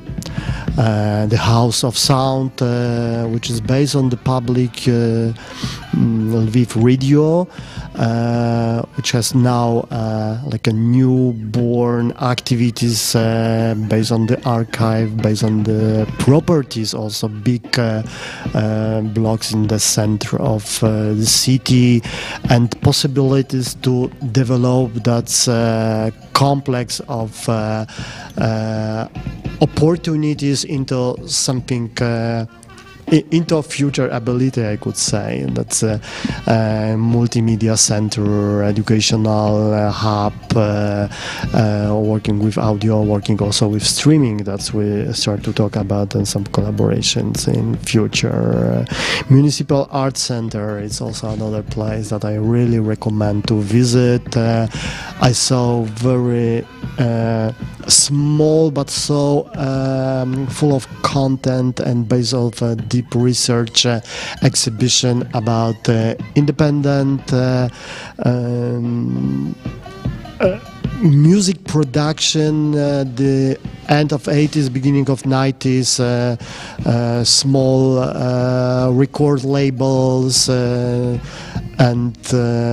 kind of a movement, and like a smooth movement from the rock and roll punk traditions to first electronic techno rave activities. Very nice documentary of transition from the Soviet period to independence, and at the same time this another feeling of independence that Katarina was talking about, that the music techno underground give to us. Also, you know, Claude Landau, she record long testimony, the story, that the part of this we already edit and publish in last 2 years, but in the same time we recommend to come back to that's what we already published. But there is still much more very touching stories about young artists, young girl trying to be free, trying to be independent, trying to do her art life in shadow of war, but also in shadow of fucking patriarchy and censorship in a way, coming from different directions. Yeah, and the meeting point for people in Lviv, if you want to visit the city, I really recommend is Traven. Cozy pub, place with amazing vegan food and nice people and nice lineup of art activities. Behind of me there are some flashes, footage from the city, from the town, where still the life is in a full scale, but still you can find some pictures of war or of backstage of the war, because this is also very important city for recovering of soldiers after injuries in the front line. And yeah, the city reminds me Rome. I know the city, I've been few times, but this visit was like something amazing, magic, and something completely different. I recommend to be there sometimes, to confront, to ground ourselves with that reality, which is so complex, full of everything. And now we will show one more time, because you can find this in last year 24 hour 24/2.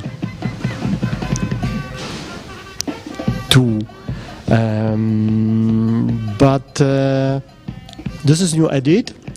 which includes some footage, some documentation of Julia Krzysztopa works, also from Zawód, and not only exhibition that's already finished in our Opcja gallery. Wow, this is something strange is happening now. But yeah, let's have it. And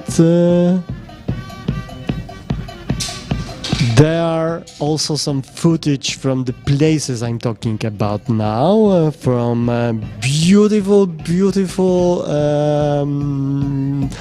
building of this Dim Zvuku. But in all, this is a very historical heritage of Lviv radio, or Lviv public radio. Few floors waiting for renovation and also waiting for our activities. I hope soon, and also people in the Vod media artists who we start to talk about some particular collaboration. And Julia Krzysztopa work in the Vod intervention you will find, and yeah, I think I said everything 2 times, and didn't change language. So let's go to Lwów, miasto magiczne, pomieszanie w tym momencie porządków, spacery we mgle z wybuchami w tle, a jednocześnie jakaś taka, nie wiem, ciężar każdej chwili odczuwalny, a jednocześnie jakiś taki właśnie potencjał witalności, którego nam chyba wszystkim trzeba, a mi na pewno w tym momencie życia. Co robimy? I pokazujemy teraz wywiad. Znowu ja będę, ale przede wszystkim w roli, ale w innym ubraniu. Ale potem będzie jeszcze sporo muzyki, której nie było, i zapowiedzi muzyki, która dopiero będzie. Do zobaczenia. Nice to see you here in our studio, in between spaces and between times. Nobody know what day is today. But there is an exhibition still in the gallery. And you, Julia Krzysztopa, is in our studio. Nice to have you here. Thank you. Thank you for your visit. Thank you for your time in Poland. And thank you for your exhibition.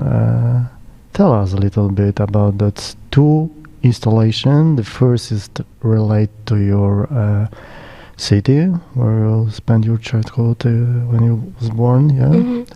The story of the name of the city, and the story of the city, and your story with this between some different nostalgies. I think it's very interesting. That's how personal history, or her story, is politics.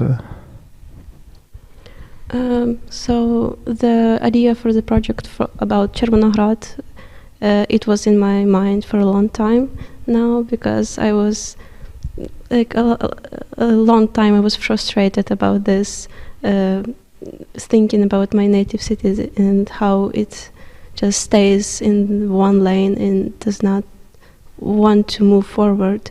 And it was my dream to make some project about this, and it was my dream to intervene in the quietness of the city and make some graffitis or maybe some vandalism, if I can say that. And now I saw the opportunity to do it, and I did it. Yeah, the story about should I tell the story about what's the context of this? So the Червоноград is my native city, and the name of the city used to be Krystynopil. The city was founded by the Polish nobleman Kazimierz Potocki, and he named the city after his wife, Krystyna. And after 1951, the Polish and USSR agreement to switch cities, and Червоноград, back then Krystynopil, was under the USSR occupation now. And USSR renamed Krystynopil to Червоноград, which is associated with color czerwony, red city, red army, red communists. And after the independence, the question on how to rename the city began to be more important. And in 2015, Ukraine got a new law of decommunization law, and cities that were renamed by the communists began to regain their original names back. And Червоноград became the last city, and it is still not renamed back to its original name, and it stays Червоноград because the citizens are really against it, since the citizens of Червоноград is not really, the demographics of Червоноград is really old, and people who are still living in Soviet Union. So it's kind of Soviet nostalgia or something like that? Post-Soviet nostalgia, one could say, yeah? But on the other hand, it's kind of provocation, what I want to say or ask you, maybe. The history of Ukraine, and mostly that's western part, is like a kind of a clinch between Polish influences and Imperial Russian influences for a long time. And going back to the name of the city after wife of a prince or somebody noble, Polish or non-Polish, doesn't matter. But it's also kind of very conservative nostalgia. So maybe there is a question to find another way, like a completely new name for the city, which is like an original. We had votings, like it was a list of names on what to rename the city, and there was like 10 options, and like a new names, but to be honest, they were not really good. But it's fun. It's a nice process. Anyway, like in this kind of the laboratory to find a new name, find a new language. I'm actually, I like this idea of. You have that. You remember some of them? Yeah, please tell us. The ones that I liked is Klusiv. Klusiv, there used to be a village on the territory of now contemporary Червоноград, but it was. Inclusive? Yeah, it's. It sounds like inclusive. Exclusive, and this is what is core of. I don't know what's the etymology of this, but we have like the streets named now Klusivska in Червоноград, but Klusiv is now non-existent. Also, we had like Buch, because we have a river, Buch, that is also in Poland. But I don't know, maybe it's not my favorite one, but there were also really funny options that are really kinda kitsch, that are like Ukrainoslavsk. Yeah. Or Shevchenkova, after the Ukrainian poet, who does not really have connections to the city. And I don't remember anything else, but it's just the main discourse right now is under these two names, because anything else is just, it seems kind of out of touch with this city. And I'm trying to remember this. There was a voting on September, and the name of Червоноград gained 30% of the votings, and Krystynopil gained like 28, I guess. And I mean, it was really close battle. And I'm trying to remember the third.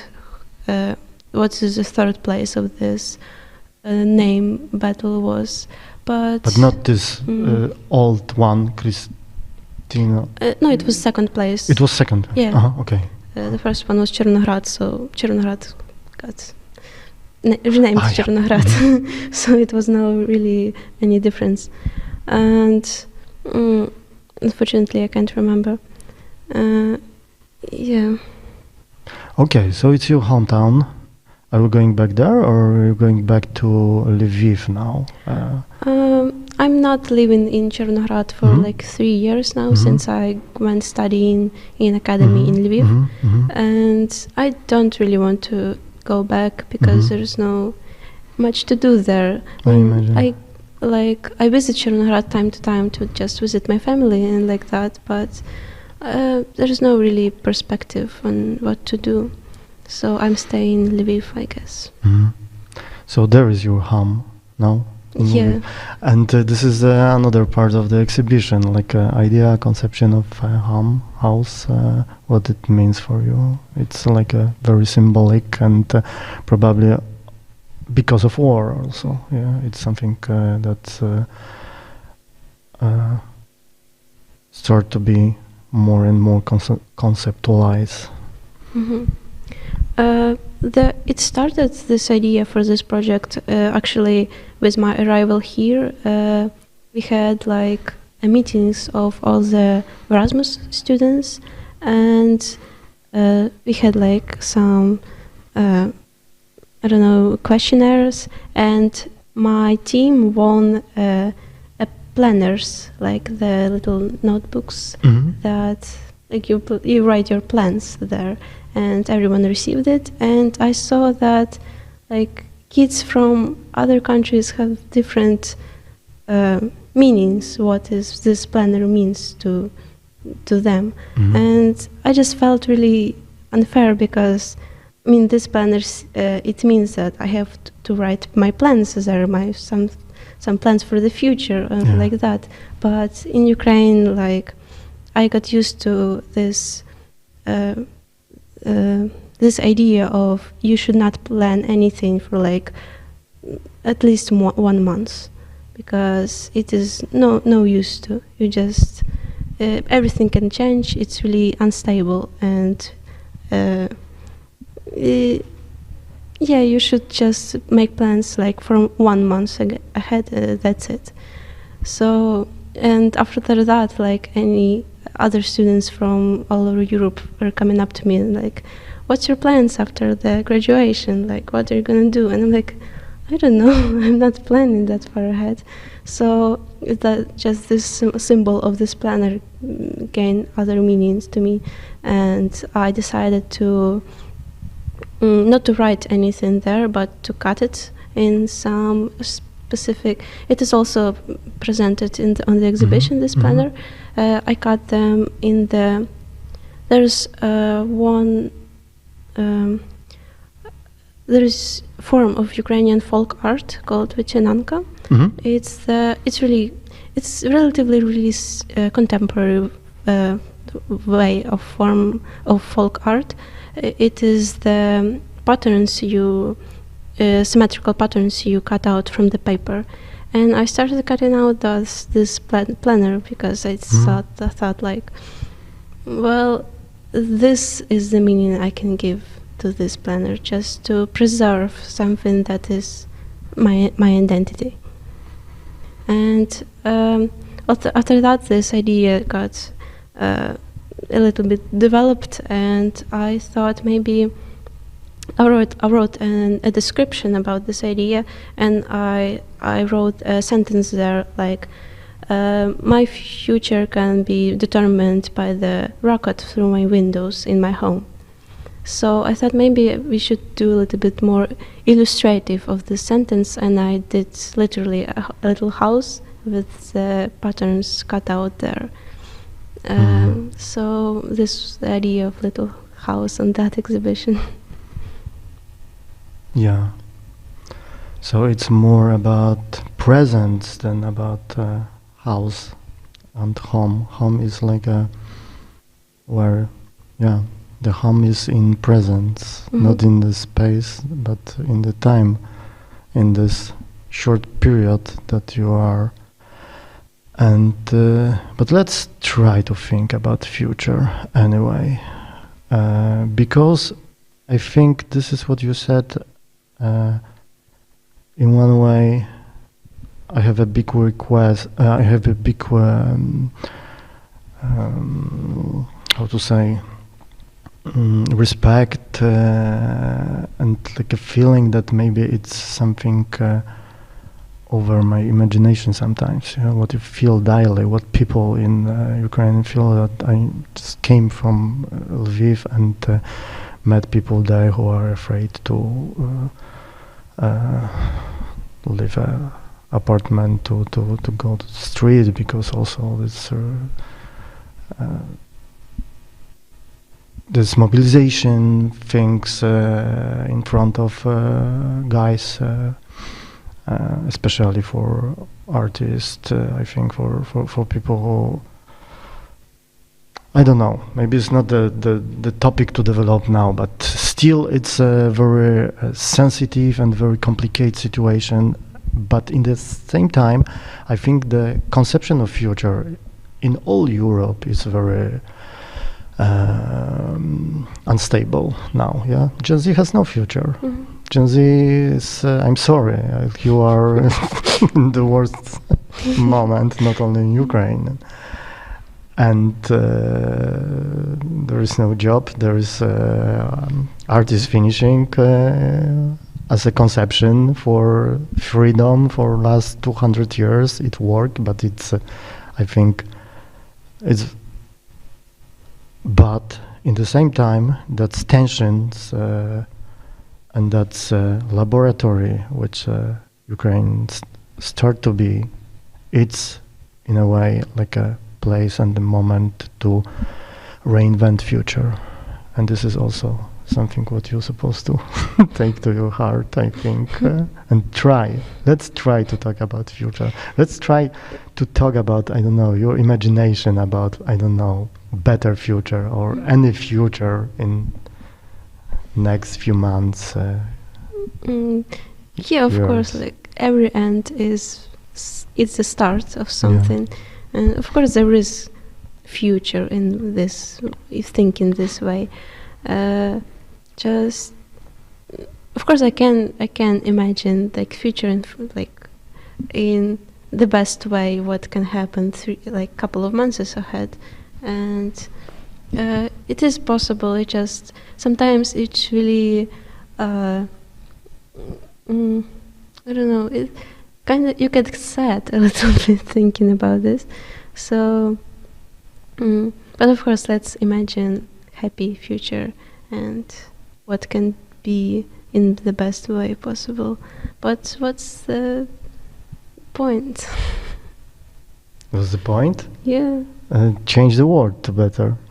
Yeah, that's... We are between boring Western Europe, rich and boring, still rich, and feeling more and more with new imperialism, and I think we need to collaborate together for a better future for us, for you mostly. I mean, younger generation, and to think about, you know, your cities, your daily life. Yeah, I agree. Like your art is your weapon, I think. Is it? It is. Is it? It is. Yeah.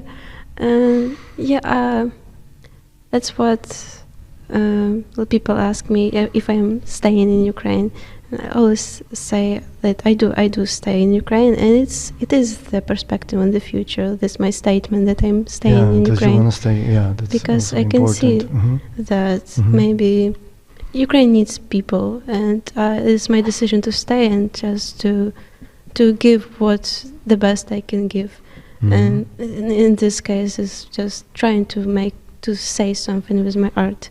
And yeah, even in these times, I think people need art, and maybe it's a little bit cliche to say that people need art, but it's it's good to see art in time like this, and art scene in Ukraine is developing, and it is nice. Absolutely, I think it's it's maybe this word is not the best, but explosion of amazing art. It's something what we observe like every day. I think it's like a testimonies, sometimes metaphors, sometimes something which is not directly about war, but the war you feel in the background, and it's something that there is a reason to do something, like a bigger reason to do something, to show something to people. Yeah, it's like this YOLO state, which is not like a Western YOLO. It's something Yeah, a new, exactly. new YOLO invent in that strange moment, and I think it's and also it's also more strange. Maybe it's strange to say, but it's also kind of the moment that people see much more. Yeah, Ukrainian art, Ukrainian culture is more visible in the world.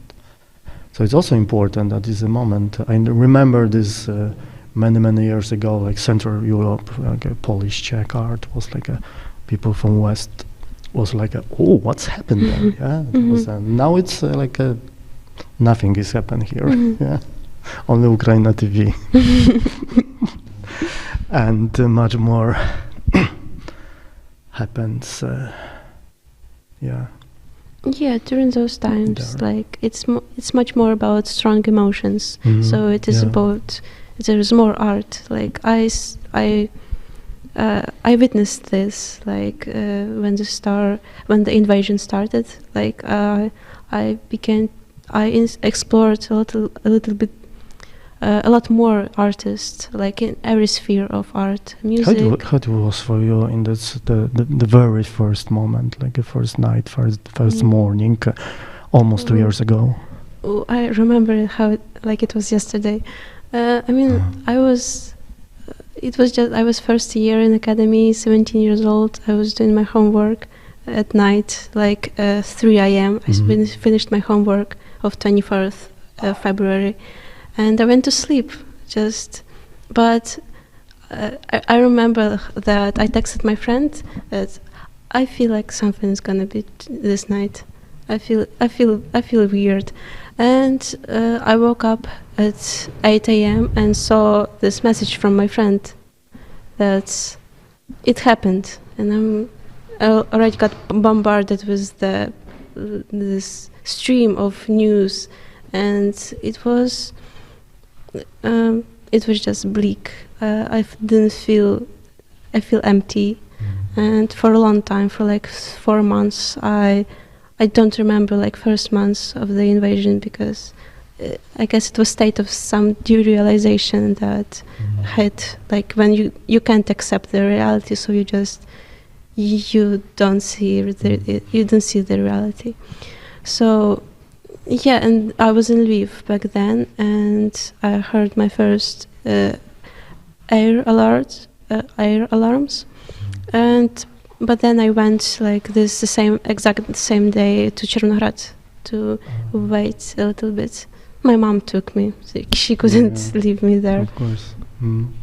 Yeah.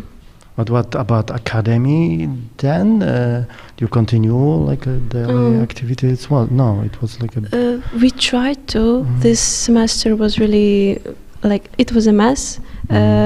Like back then we had like this distance education because there was COVID online. And like our professors like told us that we understand that it's hard times, so we don't ask you to do your homework. Like just try to stay calm, and we try to have our just regular classes, but like a little people showed up, like students, and like the professors were busy with volunteering and stuff like that. So that semester just went ghost. It didn't much happen there. But it was nice like some students found the way to escape a bit of reality in the studying, like me. I tried to keep up with my studies and to a little bit hold onto this stability a little bit. So like regular homework, like regular classes, and yeah, it just was a way to escape. What about art education in Ukraine, in Poland? You can compare after this few months here, how you feel it?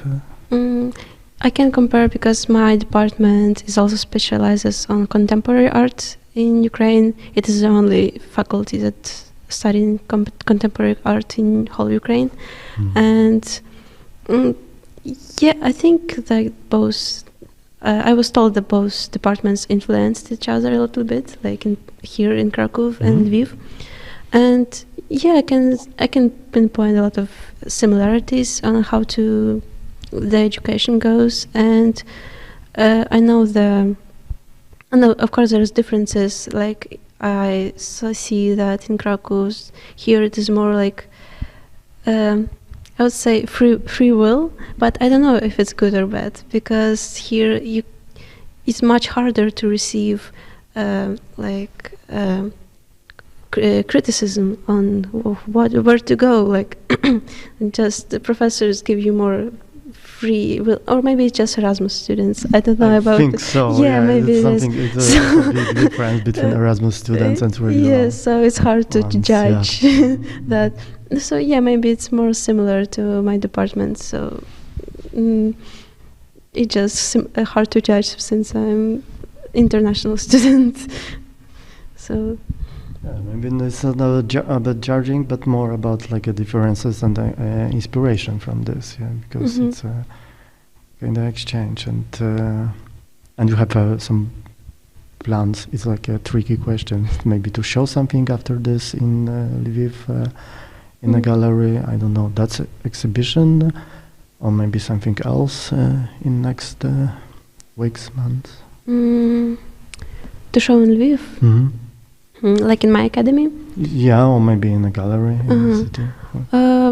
We have plans like for autumn also, like to have my exhibition in the gallery of my academy, and like it has to be, it's just in the plans right now, but it was agreed with the gallery, and it will be an exhibition of, in a way of like a studio of the artist. I don't know, it's the main topic is the sketches and like the artist's way to the finished idea. I see. Like it's the journey like of it. It's just like process. The process. So my curator wants to just gather all of my sketches from all of the art projects that I was working on and just show it there. Like there's not gonna be a main goal, there's gonna be just a journey in that gallery, and in the way it'll we want to make it that it will look like pracownia, I don't know. Like a studio, like a workshop. Studio. And this semester, of course, in my department, each semester we're working on the gallery, on the exhibition. So me and my group mates, each semester we have to present, at the end of the semester we have to present an exhibition. So on the beginning of each semester we are given a topic by our professors, a topic and a list of literature that we have to study, and each student has to come up with their own individual art project and to present it at the end. So look, there is a future. Few months. Okay, so maybe a few words about Lviv also. You are going back, and what you recommend? I don't know, places, art, things, if somebody want to visit. Of course. Traveň. Of course. Me too. Traveň, it's the pub, the art place where it just Yeah, it's a pub with really tasty food. With vegan food. Vegan I really food, recommend around the world. Especially vegan döner. It's the best thing that happens there. And a nice beer. And also a lot of concerts and just not exhibitions, but it is more music related, this pub. Also, I would recommend Lviv Art Center. Municipal Art Center. Municipalny Art Center. It's always really cool art projects there exhibited, and a really nice coffee shop also. Sorry? Really nice coffee shop inside. Oh. So I always go there. That I don't know, so good to know for future. It's also in Lviv. There's Art Center Dzyga. It's one of the first founding fathers of the contemporary art in Lviv after the independence, and maybe it used to be better, but now it is also nice. Sometimes they have really cool exhibits and art projects, and I would also recommend UKRA. It's the gallery. I don't know a lot about it, but it's a gallery founded by Pavlo Hudimov. It's the Ukrainian collector of art, and it is also in Kyiv. And they also have a lot of good exhibits. And I've never been in Lviv. I've been in Lviv for so long, and I forgot about everything.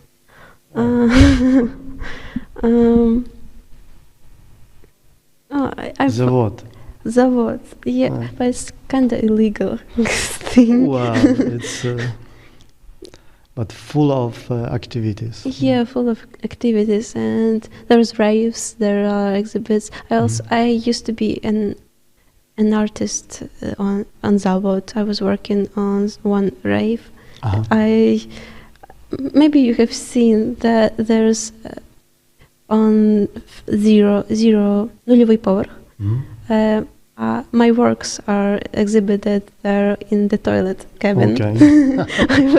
I was doing poster art there, and it was. Have the picture of this? Yeah, I do. So you need to send me the picture, and we'll show this like that. And it's here, and now we are in the toilet. I will send you. And Zavod is a nice place. I've been there a couple of times, not a lot. And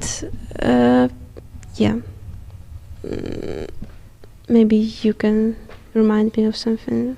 What am I forgetting in Lviv? Oh, I spent few days there, but I've never. The place also which I really liked after the visit, and I see it's ground in the history, and in the same time it's very perspective, full of for future. One more time is radio garage, and it's dim. Help me. Zvuku. Yeah. Dim zvuku. Dom dźwięku in Polish. Yeah. The house of sound. I think it's a new place. It's not really new because it's a radio, and this house of sound. It's like maybe a new project done by that kind of institution, which is like a public radio, Lviv Public Radio, or continuation of Lviv Public Radio. They have amazing building, which is mostly empty, which is like beautiful and very progressive to do something. They plan to do like a media labs there, and some around music, around also streaming, audiovisual, like avant-garde, working with sound, with signals, with recording, field recording, different, like a very different ideas, conception of working with like a media, mostly around audio, but not only. And there is a small team, and there is some like a regular program, and this radio garage, it's also like a part of this. Yeah, I think it's for more media freak. It's something very interesting. I recommend also too. Nice. A little bit boomers, but I think with some option for future. Okay, I need to research a bit more because I'm not really familiar with this institution. Well, you have time now. Okay, thank you. Thank you for the visit, and hope it's not the last meeting. And take care. Thank you. And good luck. Thank you for Thanks. having me. Yeah.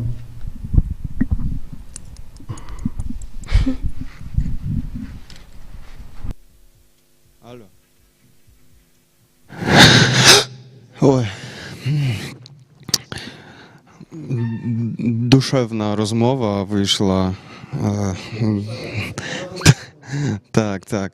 Слухайте, повертаючись до контексту 24-го, у нас був, можна сказати, такий ongoing open call поезія 24 hour, który kuratowała Stasia.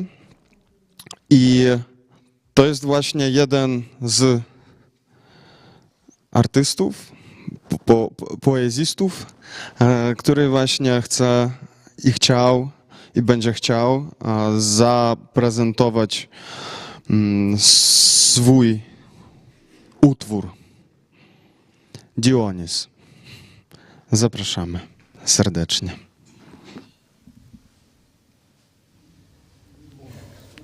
Не люблять нас, бо ми як кістка в горлі.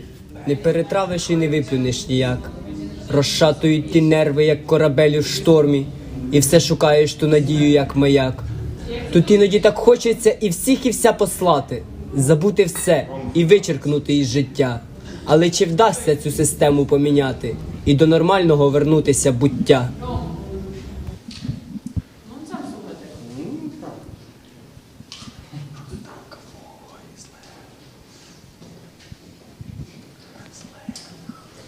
Врешті ж, закиньте в сторіс.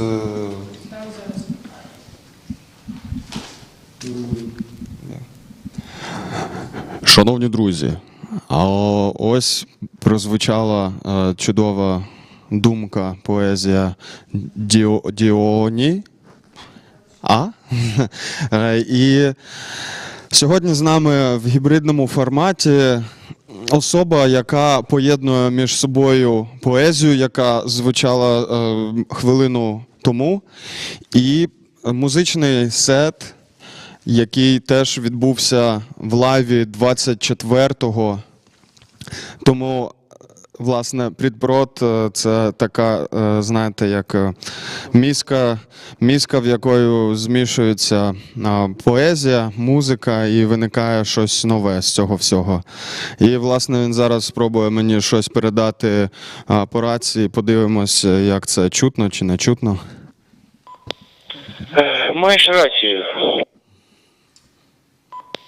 Шановні друзі, допиваємо смузі, щоб все було на джусі.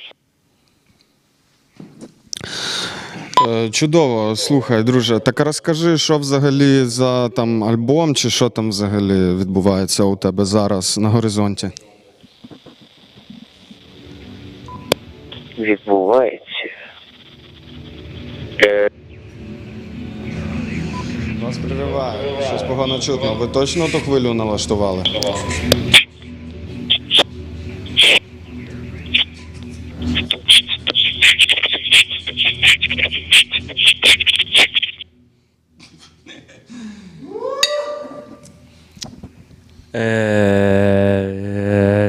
Чутно.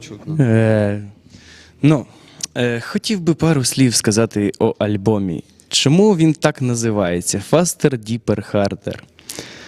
Там всього 3 треки. Перший – тіше. Чому Faster? Тому що він медленний. Він повільний. І тому хочеться, щоб от все супер, тільки от пошвидше би. Другий трек називається «Справка». І чому діпер? Бо він сильний, швидкий, такий динамічний, але не вистачає цієї от глибини, не вистачає мелодії, щоб можна було так задуматись, десь улетіти, бо він не дає просто стояти на місці, не дає навіть задуматись. І третій трек «Хардер». Чому «Хардер»? Третій трек – це найбільш милий, глибокий, він швидкий, він глибокий, але він м'який. Він для того, щоб відпочити після перших двох треків. Тому альбом так само і називається. Faster, deeper, harder. Передаю рацію. Дякую вам. Слухайте, ну, а зараз у такому разі можете зісканувати код, а там потрапите на різні соціал-очки предпрода. От, і завтра чекайте, там новий альбомчик буде. Слухайте на різних девайсах.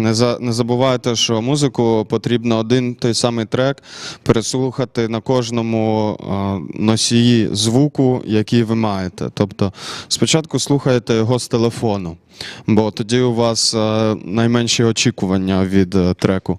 Потім слухаєте на навушниках, поки йдете кудись, де вже зможете послухати тречок з гарної аудіосистеми.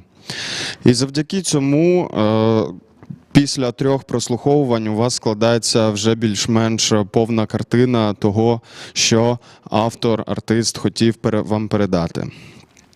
А зараз запрошуємо вас трошки камбекнутися в 24-те і послухати дуже в якомусь сенсі важкий сет, принаймні для мене. Знаєте, хоча, здавалось би, і музика повільна, але там стільки всього відбувається, що дуже важко сприймати це легко. Марк, голос. Запрошуємо.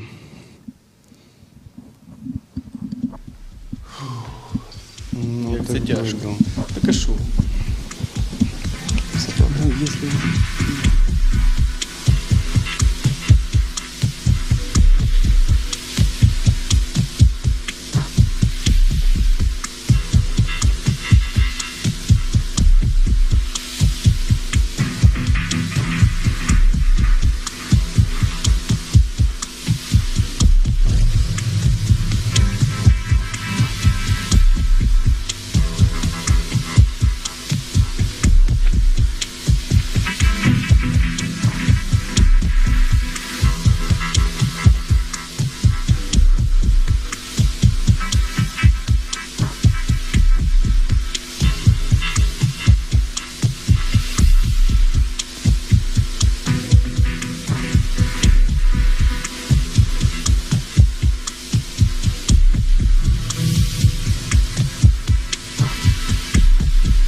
country star. She's got a perfect figure that'll stop you where you are. Why, every time I look at her, I think of my guitar. She's my Texarkana baby.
Sorry to wake you.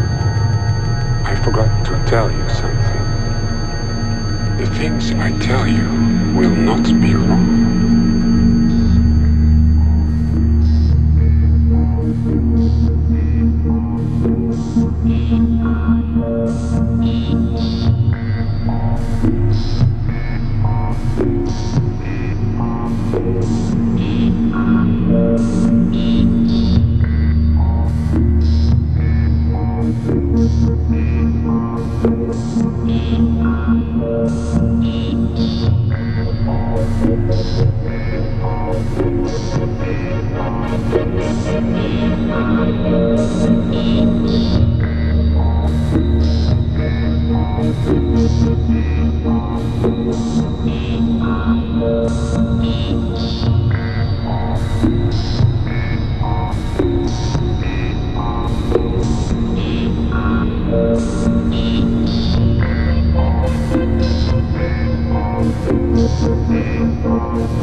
beneficial for you.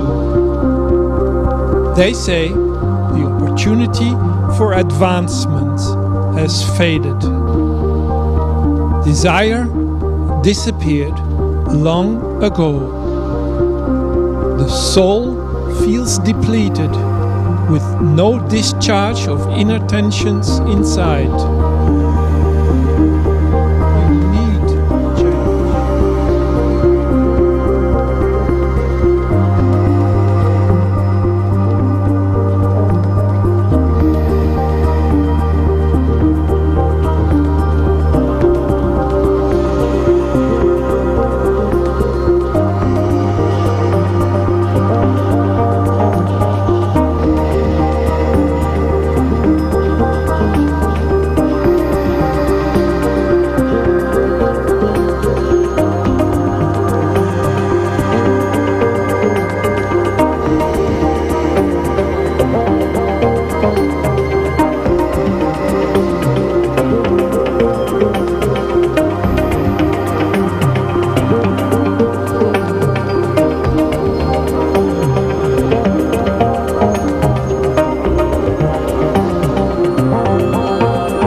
Soul feels depleted with no discharge of inner tensions inside.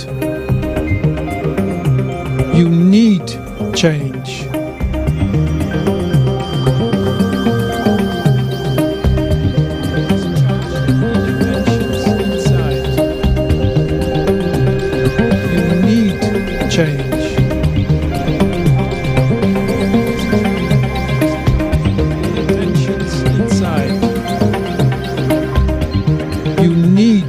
Change.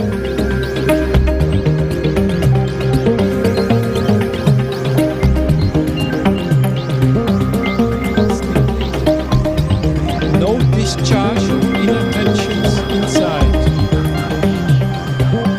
You need change.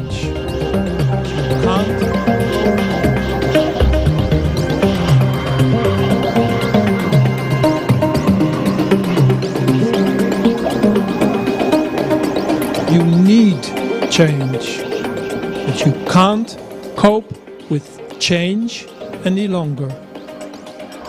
What happens when there's no more energy to address the issues head on? You put off tasks, forget to take care of your body.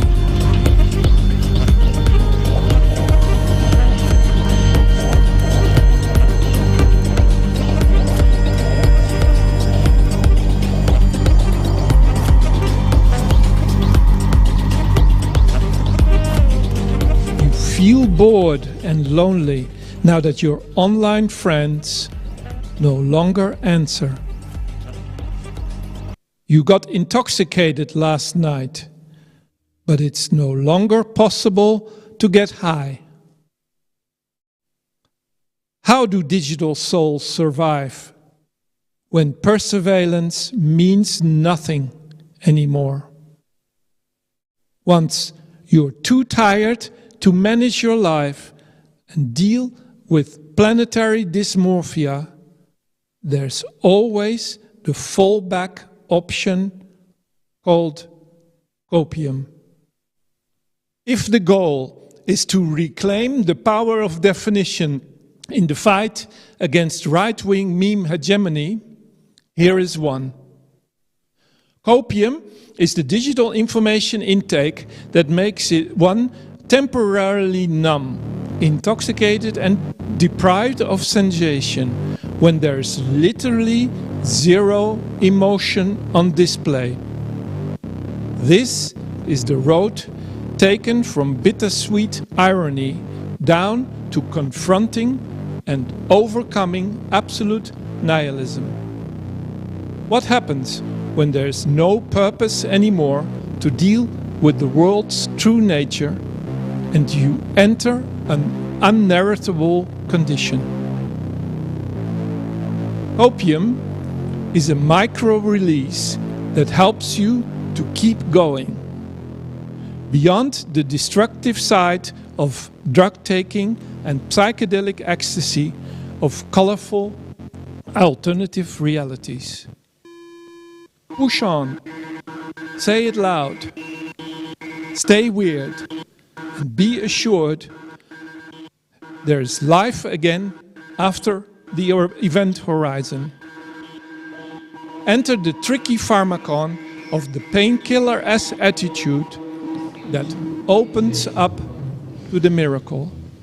And what happens when one more escalation time, of shock Arthur value Labing tactics is with us. no longer work? He will be back in Once Krakow inside soon, the rabbit next hole, week, one live here forgets in the studio. So the euphoria last chapter and of even our the rush. today's affair is Instead of sending theatrical breakdown, greetings and hello to fictional Amsterdam, sending yet greetings to all-too-real Budapest, copium Intermedia, drug sending causes greetings a back to whatever Kiev, guys, and flatlining Anastasia of and involuntary guys from Hello capitalism Techno were thrown who into. prepared amazing, finally The robot full of issues is no and full longer of a valid motive to express excitation one's feeling stuff of indifference. and greetings to While Hart, you are we at are once waiting for partly you, alive, and we partly will dead. have very Today's hybrid robots affair next jump, week with some dance, fall amazing down, and people stand here in up the studio, and also with some Even worse, mixing topic They about apologize. environment, how you're network, infrastructure Chatbots studies, are and to no some longer be polite and workshops distant, as in the during the case of day Hall and in some 2001, conclusions Space Odyssey. during the But- night evening meeting in our studio. So see you there. Rage against artificial stupidity and unfounded hope. Have a nice day, and please do not forget to rank me. Shut up. We care, but don't care. Opium is a substance that helps people deal with stress and other negative emotions. According to Know Your Meme, copium used to describe a fictional drug to help one deal with loss. Making memes is presented as a coping mechanism to deal with negative emotions.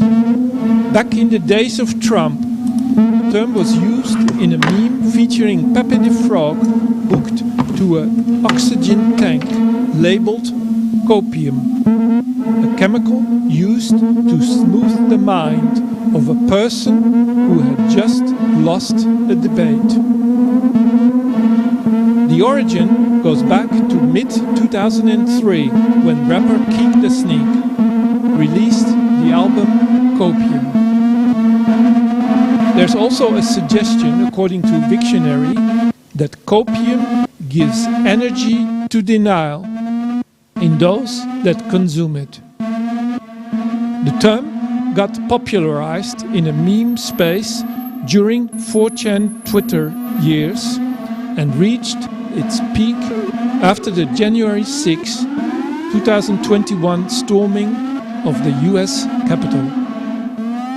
Opium can also be read as a reference to the US opiate crisis. As a contemporary meme states, turn out the real opiates of the masses is opiate. However, the emphasis here lies on aesthetics and how to grapple with stress, panic, and anger, not on the luring, self-destructive ways out. The late French philosopher Bernard Stiegler describes this period as the collapse of what he calls global childishness, leaving the white middle class to sink into misery, alcoholism, drug addiction and resentment, accelerating the regression of their life expectancy, as well as the collapse of their, what he calls, intelligent quotient. While Urban Dictionary defines copium as metaphoric opiate inhaled when facing with loss, failure or defeat, especially in sports, politics or other tribal settings, the emphasis here lies on the structural aspects of a life defined by serial defeats. What happens when the loss becomes permanent and gets hardwired into the techno-social existence?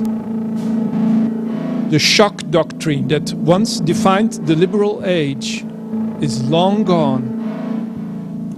Yet, change is for the happy few. The shock is permanent now and has become an integral part of 21st century life.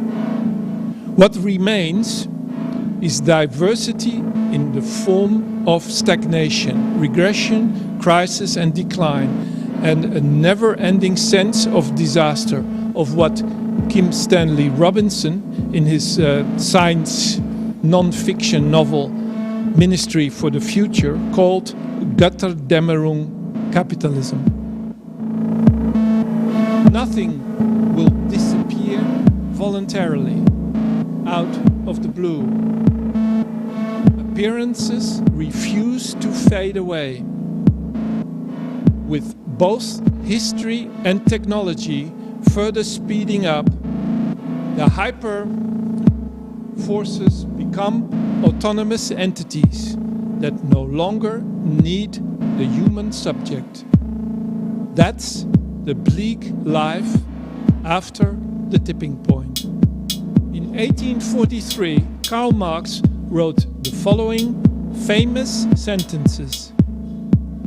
Religion is the sigh of the oppressed creature, the heart of a heartless world, and the soul of soulless conditions. It is the opium for the people. The aim of religion then was to calm down uncertainty in life. Around the same time, the God is dead phrase started to circulate. Blame Kierkegaard, Stirner and Nietzsche.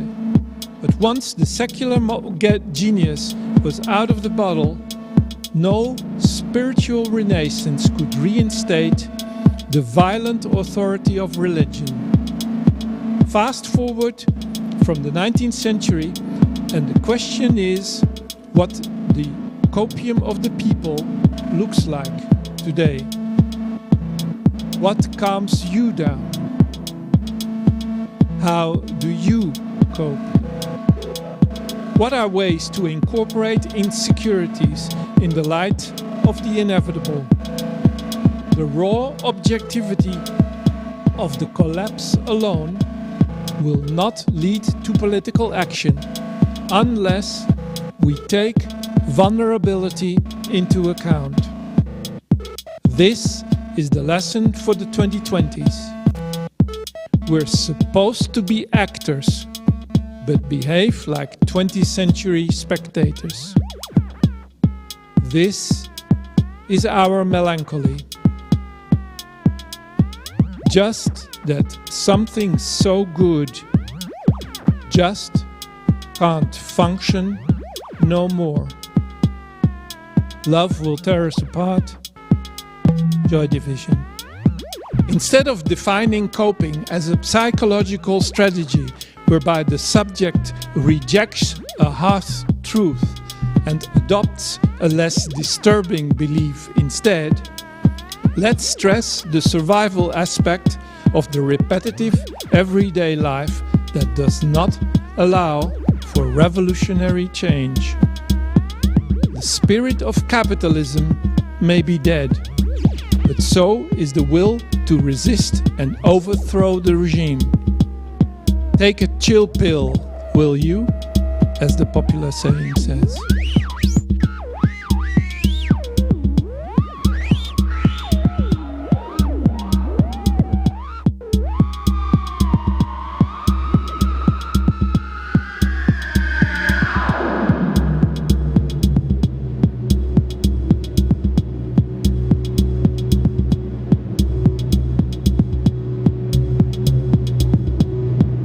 Coping is then a result of the loss of the positive side of ideology as belief system. And being in the world is reduced to killing time. It's time to go easy on the job and quit the hustle. Let's chill and check the socials. What are coping mechanisms anyway? In this light, copium can be anything. It's an empty container as long as it elevates the pain and is understood as a metaphorical opiate. While some associate it with subdued addictive substances and things like sport, sleep, porn or food, copium can better be understood as essentially digital time killers, such as binge watching series, playing games, and doom scrolling TikTok videos. And don't forget all the senseless YouTube sessions. Copium stands for vita non activa and provides a relief from contemplation, giving your brain a break. What happens when worries go in circles and it has become impossible to make a decision, any decision? Empathy used to be a stigma, no longer.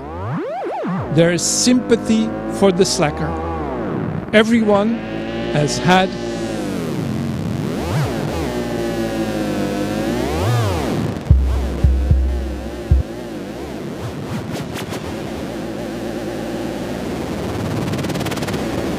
enough.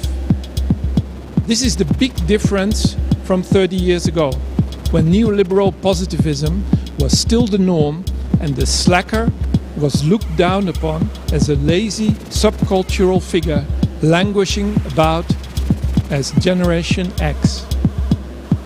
The state of distraction today equals impulsive digital interactions that offload the anxieties onto another platform or app.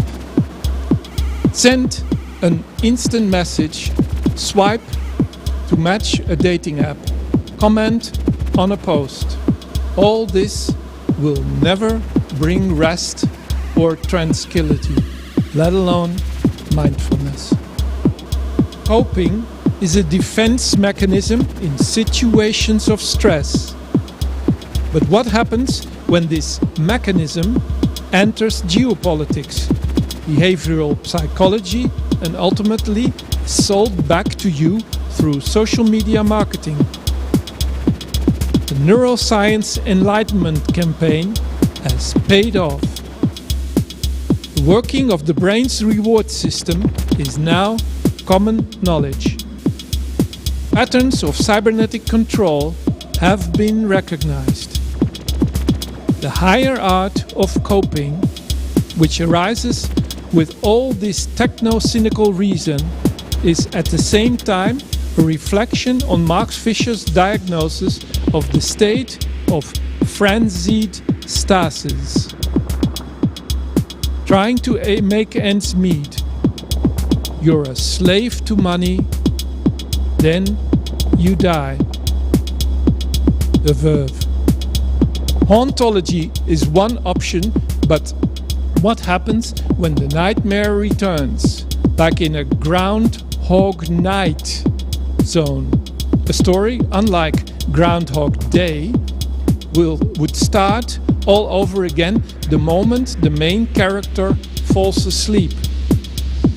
Will copium, a term once popular on Twitch and sometimes also called hopium, also extend the nightmare? One wonders, will the digital papaver ever make the chain of disasters worse, or rather soften its mental impact?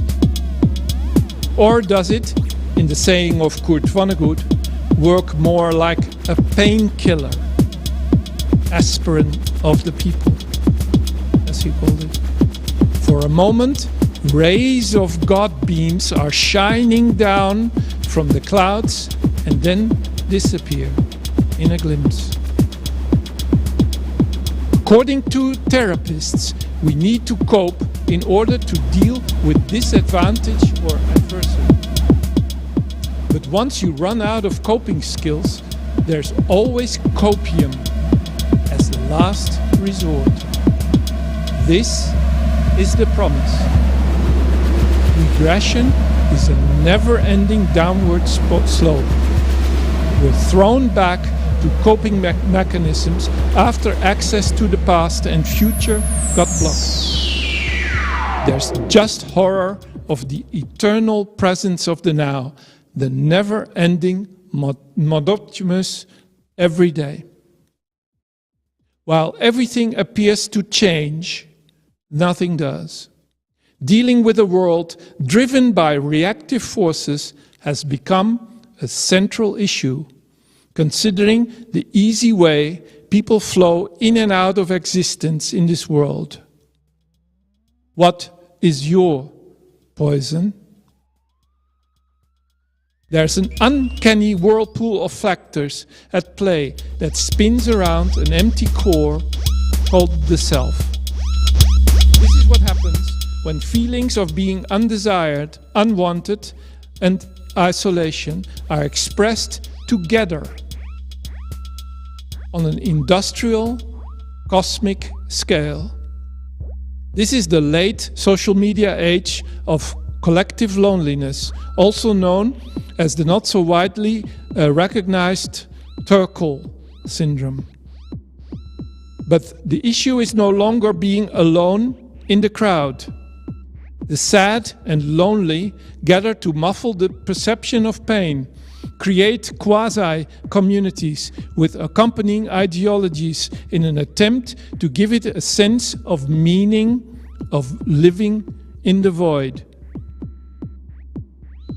Whether there is an actual lack of actual social networks and personal emotional bonding or not is no longer relevant.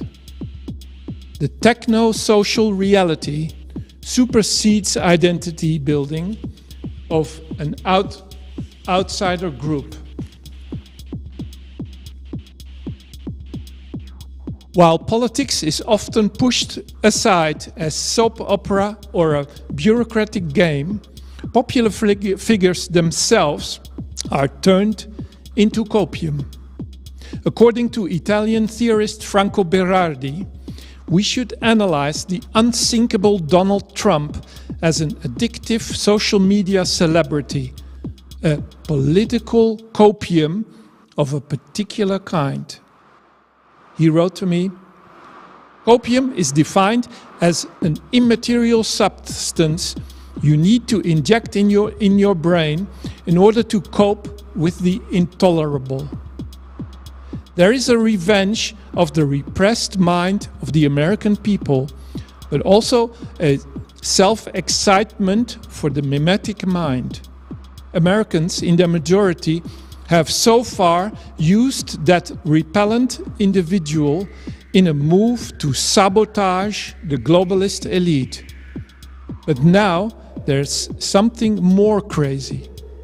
The American mind needs to cope with the persistence of intolerable reality, so they open up the box of Pandora, of total erasure of reality as rational, unleashing a limitless sphere of mimetic meaninglessness."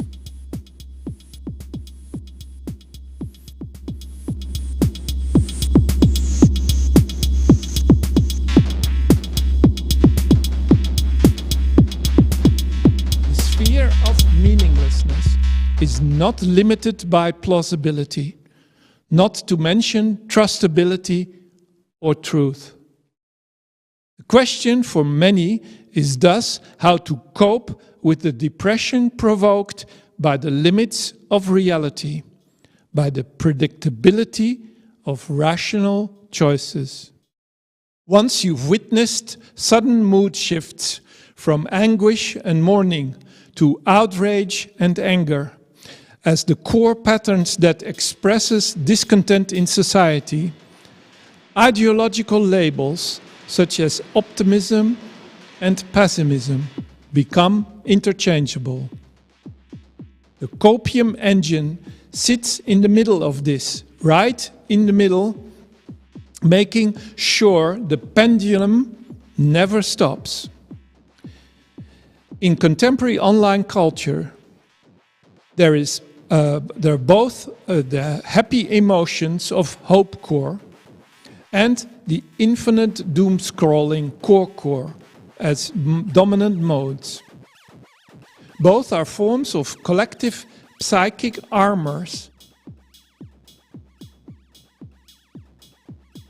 to protect the precarious multitudes from the glowing flood of disasters. While gurus, therapists, influencers, friends and parents believe in the power of positive messages, users that yearn for better times learned to leave open all options. Hope may as well turn out to be a mental painkiller, whilst a visit to the dark side can be equally uplifting. Both are morally boosting talks, and dank memes can quickly lose their impact and become disgusting. But do not forget the power of singing the blues. In the end, copium is a way to bridge empty time. Flat, never-ending periods that are no longer intense nor circular, but stretched and repetitive.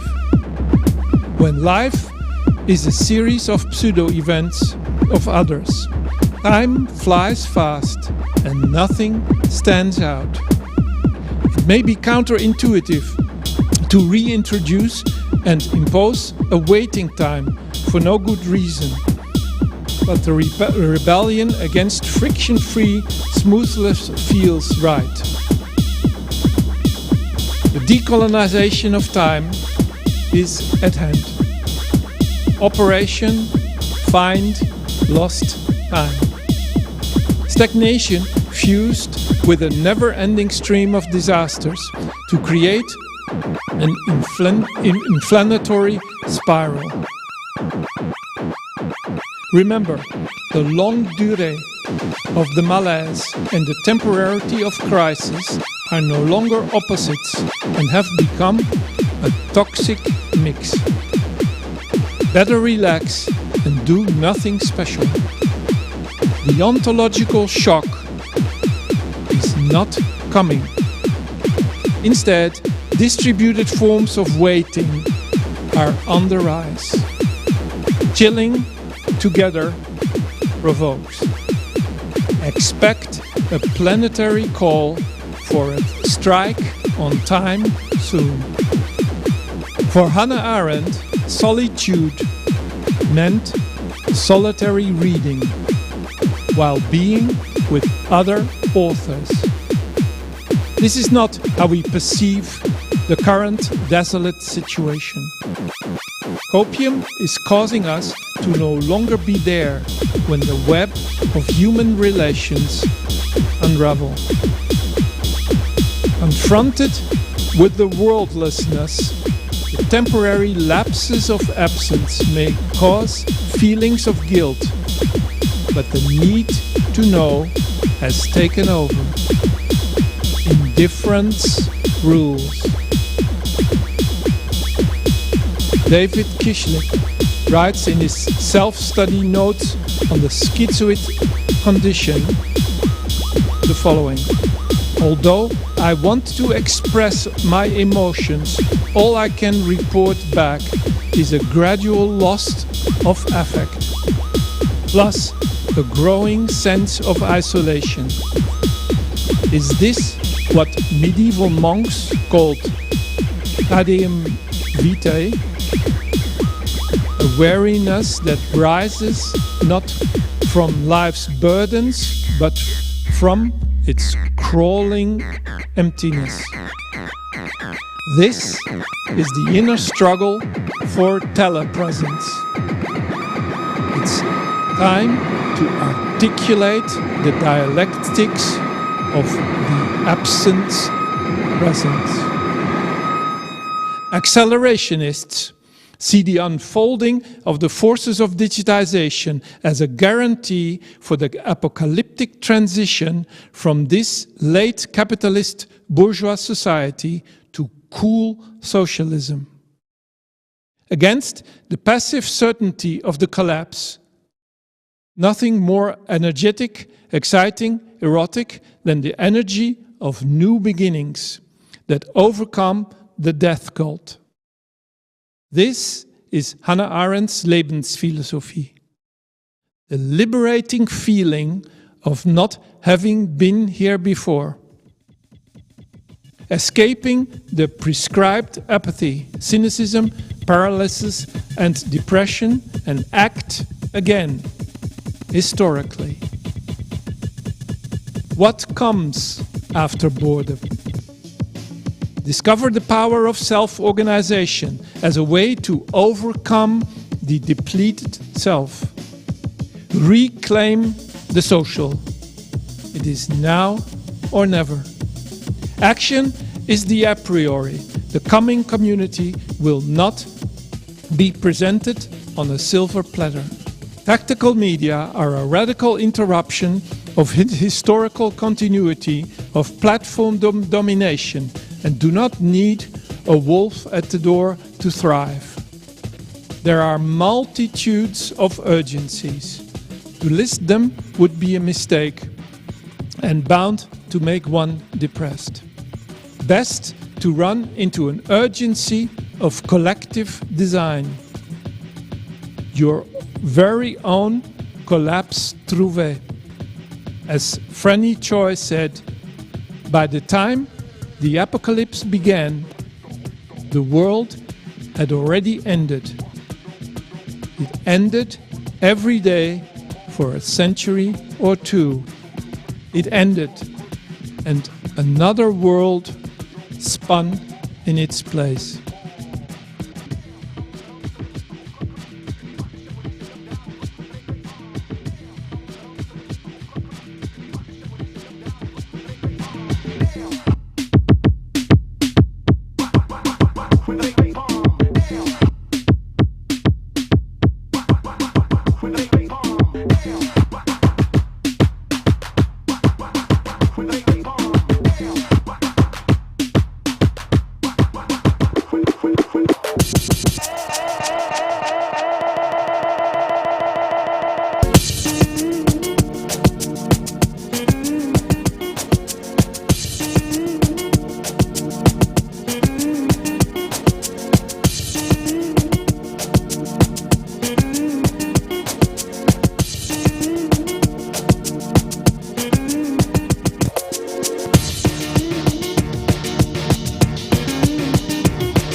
були з нами, і за те, що будете з нами. Дякуємо за підтримку і усім, хто торкнувся цього ефіру і загалом проєкту «Україна ТВ».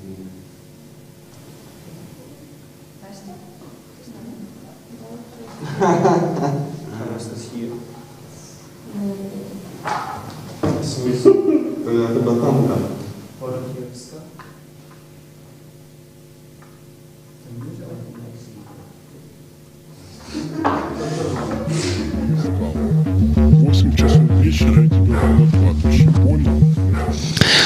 Дякуємо усім, хто був з нами. Ось підходить до свого вичерпання часу, який не існує, наш перший ефір 5-го сезону.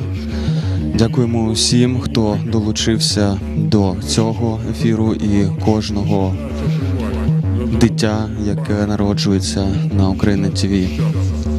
Усім, хто по ту сторону екрану, тут, всім, з ким ми мали честь співпрацювати для того, щоб продовжити своє існування, своїм існуванням, як завжди, намагатись давати щось нове і можливість для існування іншим.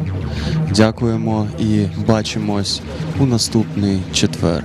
See you soon.